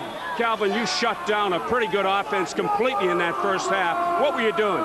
Everybody was talking to each other on the field. We was communicating and we was passing each other off. Nobody panicked. We was comfortable, and it's all go to our coach, defensive coordinator, Don Southern. He prepared us very well. Calvin, congratulations. Terrific effort. Thank you. Thank you. God bless. Mike Morreale is standing to my right. Mike, congratulations. Can you put into words how it feels? This is fantastic. I love every one of these guys in the room, and it's been one of those years, and we made it to the Grey Cup, and I said to myself, I got to come up big in this Grey Cup. And I want to say hi to everybody back in Hamilton, everybody believed, my friends, my family, my friend Whitey back at Filthy McNasty's. We're bringing the thing back home to Hamilton. I couldn't be happier. Mike, congratulations. Mark, back to you. Okay. Mike Morreale, the top Canadian, will receive $5,000 for that award. Danny McManus, the MVP, will get $10,000. That money won't last forever, but this feeling will, and so will the Grey Cup ring. The Tiger Cats, winners in '99. We're back to BC Place after this. The Tiger Cats dethroning the Stampeders as Grey Cup champions in beautiful British Columbia, although there were some gallant efforts on the part of the Stampeders, and Steve Armitage, or rather Glenn Suter, is with their head coach right now. Wally, what was the difference today? Well, we just were flat in the first half. Offensively, we couldn't get anything going. We put a lot of pressure on the defense, and you know, you got to give Hamilton a lot of credit. I thought Danny Mac and his guys made some great plays, and obviously they wanted the game a little bit more than we did. It's awfully tough to stop Danny McManus when he's on fire like that, isn't it? Well, again, he was good, and his receivers were better. They made some great plays. A lot of times we were right there, but you know, you got to give them a lot of credit. You know, it's a fine football team. Ronnie Lancaster and his group should be well congratulated. Today just wasn't our day. Was Dave Dickinson's shoulder a factor at all in this game? I don't think so. Like I say, he threw the ball much better in the second half. You know, I thought we gave him excellent time. We didn't get open, or we just didn't convert too often. You know, we were trying to run the ball on 2nd and 2 and 3, and we come up short. And all of a sudden, you just kind of lose all momentum, you know, in whatever we're trying to do. Thank you, Coach. Steve, over to you. Two more defensive stars joining me now for the Hamilton Ticats, Joe Mofford and Derek McCready. Joe, you shut down a pretty good offense almost completely in that first half. Well, you know what we want to do? We want to get after them and trying to get to the quarterback early. You know, we weren't able to get to the quarterback, but our defensive backs did an excellent job back there. Does this erase the taste of disappointment from last year? Oh, most definitely. You know, all year we would go to Calgary and they would show the rings and they would do other things like that. So it really left a bitter taste in, and we really had something to prove this game. Derek McCready, what a great way to finish your career. Yeah, it sure is. You know, I think I'm going to close the book, or close the chapter of this book. And, you know, all the love goes to my family and my friends. And I got a lot of friends in this room for all the support. It's been a long time coming. Did you ever vision your career finishing this way? Yeah, I think when I came on board with the Ticats, I kind of felt like it was my destiny a little bit. And I think you have to feel that way as far as being an athlete. And it turned out well. I've had a lot of disappointments in my career. I've had some ups and downs, but to finish it this way is a nice way to go. Congratulations, Joe Mofford, Derek McCready. Tremendous job out there. Mark? These men don't make millions of dollars. They're a throwback to a bygone era, and today they're savoring a Grey Cup championship. The Tiger Cats defeating the Stampeders 32-21 on this Sunday afternoon at BC Place. We're back to Vancouver right after. Welcome back to the post-game celebrations of the 87th Grey Cup. There's Gerald Vaughn enjoying Lord Grey's mug. It's a team game. The Tiger Cats were the best today, but a couple of individuals are always singled out. And now here's Brenda Irving with the MVP and top Canadian presentation. Brenda?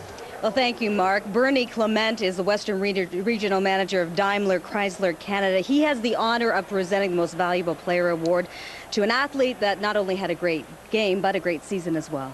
Danny, we're making a little bit of a habit of this after Friday night having won the Dodge Most Outstanding Player for the Year. It gives me great pleasure on behalf of Dodge, our Dodge dealers, to present to you with not only a check and a trophy, but our congratulations on an outstanding game leading your team on. And with that goes a check for $10,000 to the MVP. Job well done. Thank you, Bernie. I appreciate that. Thank everyone at Dodge. Great sponsors for this ball game, and everyone out at over at the locker room. I'm unable to be there, but you guys did a great job. Appreciate it. Thank you. Danny, at what point did you know that this was your game, that you were going to have a great game and maybe one of the best games of your career? I just think it was in the locker room. The guys were very loose. They weren't uptight, and they just wanted to go out there and play. Calvin gets us ready just before we go out, and he challenged us. He said the other team's saying that we got Kool-Aid pumping through our veins, and who has the true heart, and our guys showed that we can play a full 60 minutes against the defending Grey Cup champions. Congratulations. Thank you. Now Mr. Clement also has the honor of presenting the top Canadian award to Ticats, Mike Morreale. Mike, great game. A lot of great receptions on your behalf today. And on behalf of Dodge and our Dodge dealers from all across Canada who are continuously supporting Canadian initiatives like the CFL, congratulations. Thank you very much. We have a wonderful trophy for you, a watch, but you know what? We got a great check from the Dodge guys for $5,000. Wow, this is fantastic. First of all, thank you very much, Bernie. I want to thank everybody at Dodge for the support they give to the CFL, and it's been fantastic. And I tell you what, I can't do any of this without that guy that just talked before me, Danny McManus, throwing me the football, all the other receivers and backs on our team, the defense, the offense. This is fantastic. This has been a long, hard road, and we believe we can do it. And I'm so happy to bring the Cup back to Hamilton. Thank you very much. Well, the Grey Cup is the biggest game played in Canada. Being a Canadian, being able to play in that game, and then to win this award, how does that feel? This is fantastic. This has been a kind of year which was tough, coming off a year like last year, but it's certainly, I get a ring, and that's all that really matters, and I'm with the best guys, 45 of the best guys in the world, and it's fantastic. Congratulations. Thank you very much. Let's go back to Mark now.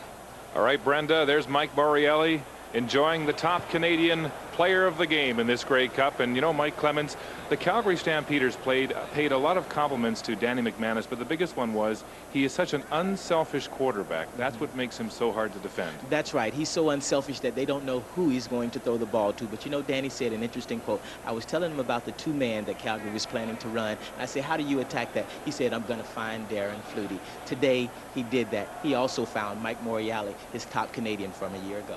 All right, let's go back down to Steve Armitage.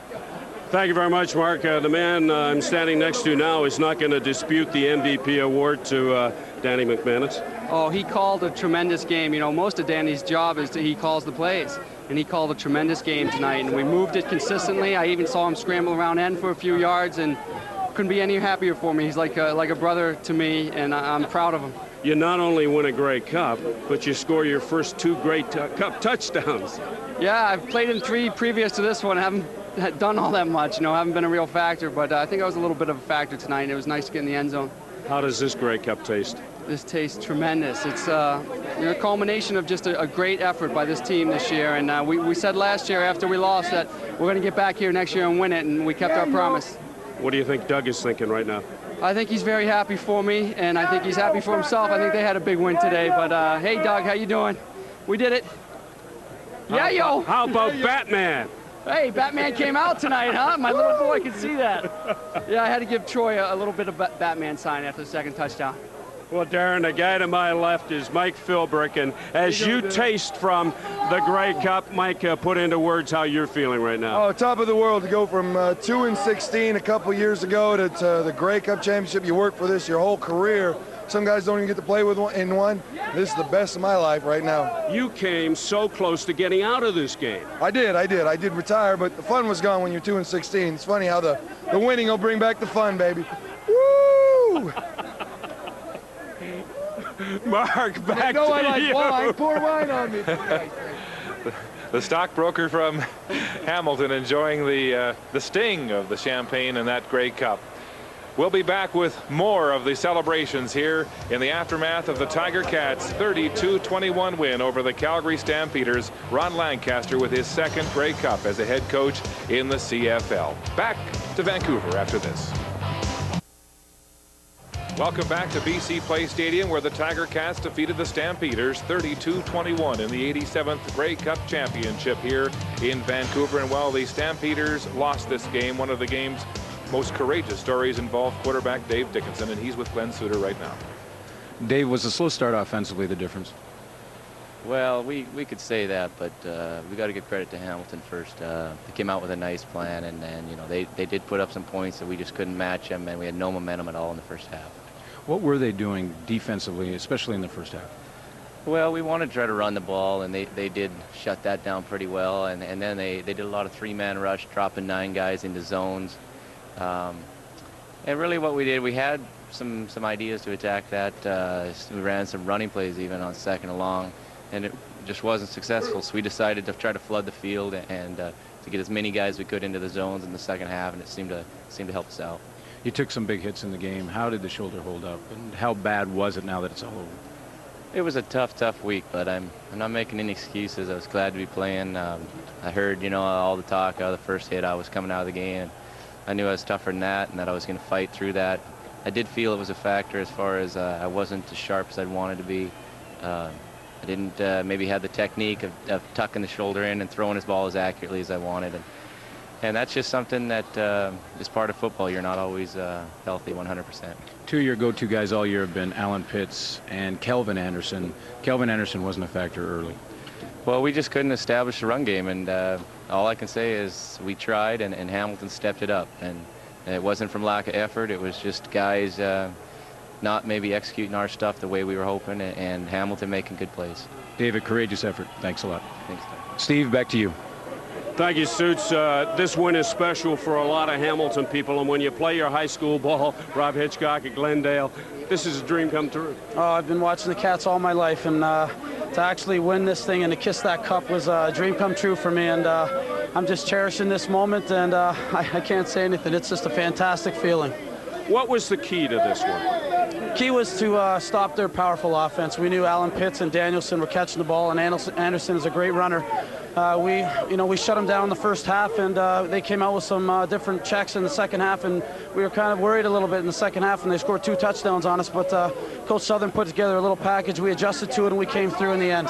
A trademark of this team, never give up, never say die. Never. You did it in the Eastern Final, and you did it again in the Grey Cup. That just says everything about our ball club. We're a tight ball club. We stick together. We do a lot of things together, and we got a great nucleus and a great bunch of guys who do a lot of things together. We're just we're happy at this moment right now. But how special, Rob, when you lose to Calgary last year, you come back here in BC and win it this time around? I mean, we knew last year we were down so bad, but we knew Calgary played a great game, and I'm sure they've got the same respect for us this year. So, Mom and Dad, I love you, Hitchcock family.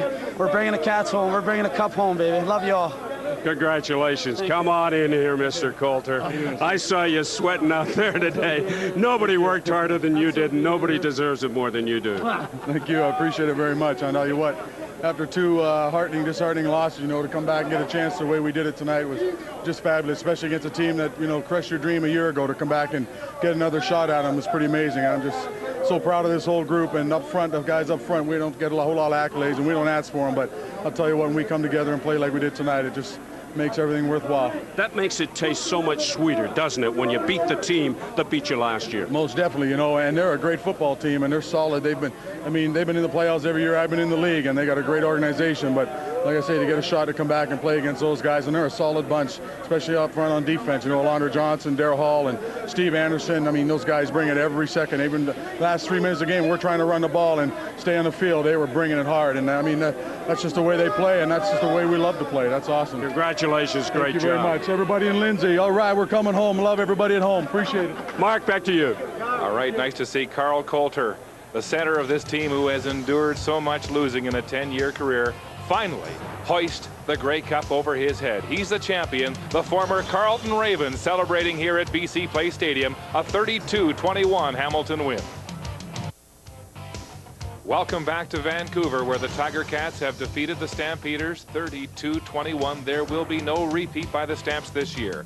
The World Cup of Gymnastics Championship on CBC Sports Saturday, the team competition from the World Gymnastics title in Beijing, China at noon Eastern. The World Cup skiing from Lake Louise, the men in action beginning with a downhill Saturday at 3:30 Eastern, plus a World Cup Super G on Sunday at 4 p.m. local times, again from Lake Louise, Alberta. There's Mike Morielli and Dave Hack. Jimmy today. Morielli, the top Canadian. Hack, who changes personality when it's game time, and today he can let all the anger and tension go. He's a champion. Danny McManus, the most outstanding player this season, the MVP of the Grey Cup, and a Grey Cup ring. That's the hat trick in football. For their final thoughts, let's go to Chris and Chris. Well, Mark, by coincidence, I was on the Hamilton Tiger Cat flight home from Winnipeg last year, and what struck me was how tight the bond was even after a crushing defeat, and somehow I think that shone through again today. Oh, you know, you just got to love me. I talked to the guys before the thing. They say they all come. They don't have to be there. They're there an hour before practice. They hang around, play cards, do some other things 2 hours after every night. They love going to practice. They love the guys, and that really showed today. Great stories, particularly, though, that 8 local boys, including Rob Hitchcock, part of the Grey Cup effort as the Tiger Cats bring the cup back to Hamilton for the last time in the century. And what a great game it is. We can take an offensive tackle and turn him into a marquee, skilled guy. Fun to work with you this year, Chris. Hey, listen, Chris, all the best. It was a pleasure, my friend. See you next season. All right. Mark? All right, gentlemen, what a finish it was for the Tiger Cats 2 years ago, a 2-16 record, some dissension on that football team. Ron Lancaster brings Danny McManus and Darren Flutie to Hamilton, and 2 years later, voila. Wow. What a game, too. And you see, as you wrap it up for Calgary, for offensively, it was an inability for them to run the football early. Defensively, it was the decision to go to the man-to-man defense. As for Hamilton, the best offensive player in the league and the best defensive player in the league led their teams to victory. The Ticats clawed their way back to the Grey Cup and have finally seized their prey. And Mike Pinball Clemens telling me, you know, Mark, in that locker room, there are tears flowing. You just don't understand the emotion. And here's a man who has 3 Grey Cups for Mike Pinball Clemens, and he enjoys one here from the sidelines with the Tiger Cats. And again, as we leave you, the faces tell the story. Names will be etched on this cup. Faces from the Tiger Cats, the eye of the Tiger. These men, the Stampeders, Jermaine Miles, on and off the roster this year, finally getting to the cup. Wally Buono has been here 5 years in a row, only to win twice. This man stood in the end zone in the last 2 they lost and watched someone else kick the winning field goal. Alan Pitts, a great year, but a tough end. And Dave Dickinson, a man of courage. Coming into this game, he'll face surgery next week. The Tiger Cats, though, they had the eye of the Tiger today. Danny McManus, most outstanding player, MVP, and a Grey Cup champ. 2 touchdowns for Darren Flutie. His brother has 3, and they're competitive. Calvin Tiggle hasn't won a championship. McCready will retire with a Grey Cup ring, and what a way to go out. Well, 13 years in the making. That's what it's been for the Tiger Cats. They had heartbreak in '89, losing on a last-minute field goal to Saskatchewan. Heartbreak again in 1998, losing last year to Mark McLaughlin's last-minute field goal. Finally, they are Grey Cup champions for the first time since 1986, only 2 years after Ron Lancaster took a 2-16 team. They stuck to their vision, and now their eyes, these eyes, see the glory.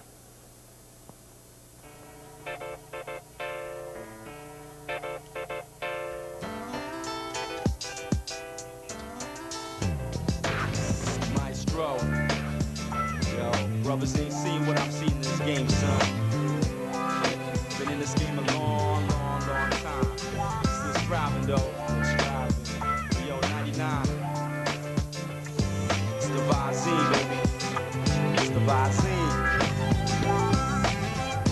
Listen, check my rendition, perform for royalty and politicians, even done shows with the greatest MCs of all time. I was the one who used to say, I seen a lot of valleys, I seen a lot of peaks, I seen the bitter with the sweet, victory and defeat. Sometimes I fell, but a voice kept saying, son, stick to your vision, keep the composition. Seen a lot of shame in the game, seen a lot of pain with the fame, seen a lot of highs and lows, but that's just the way life goes. See my name written in lights. I've seen a lot of things in my life. I've seen a lot of highs and lows, but that's just the way life goes. Yo, I seen a lot of valleys, I seen a lot of peaks. I seen the bitter with the sweet, victory and defeat. Sometimes I fell, but a voice kept saying, son, stick to your vision, keep the composition. Seen a lot of shame in the game. Seen a lot of pain with the fame. Seen a lot of highs and lows, but that's just the way life goes.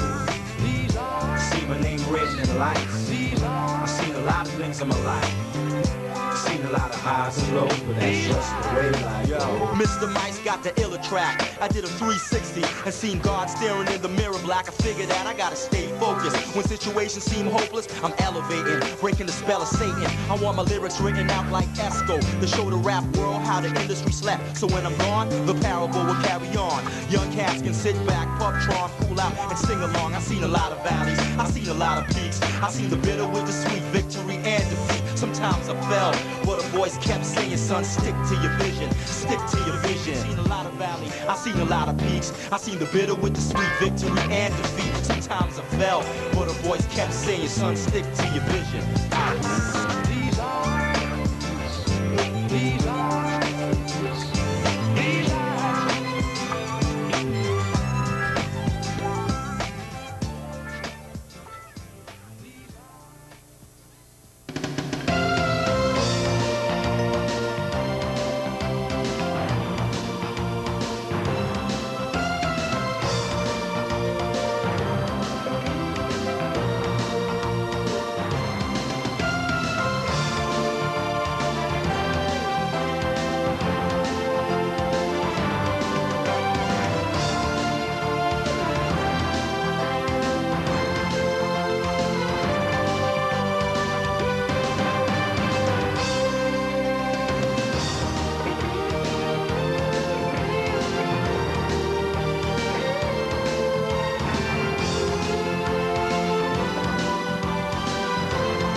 Canada's Olympic Network. This is the Canadian Broadcasting Corporation.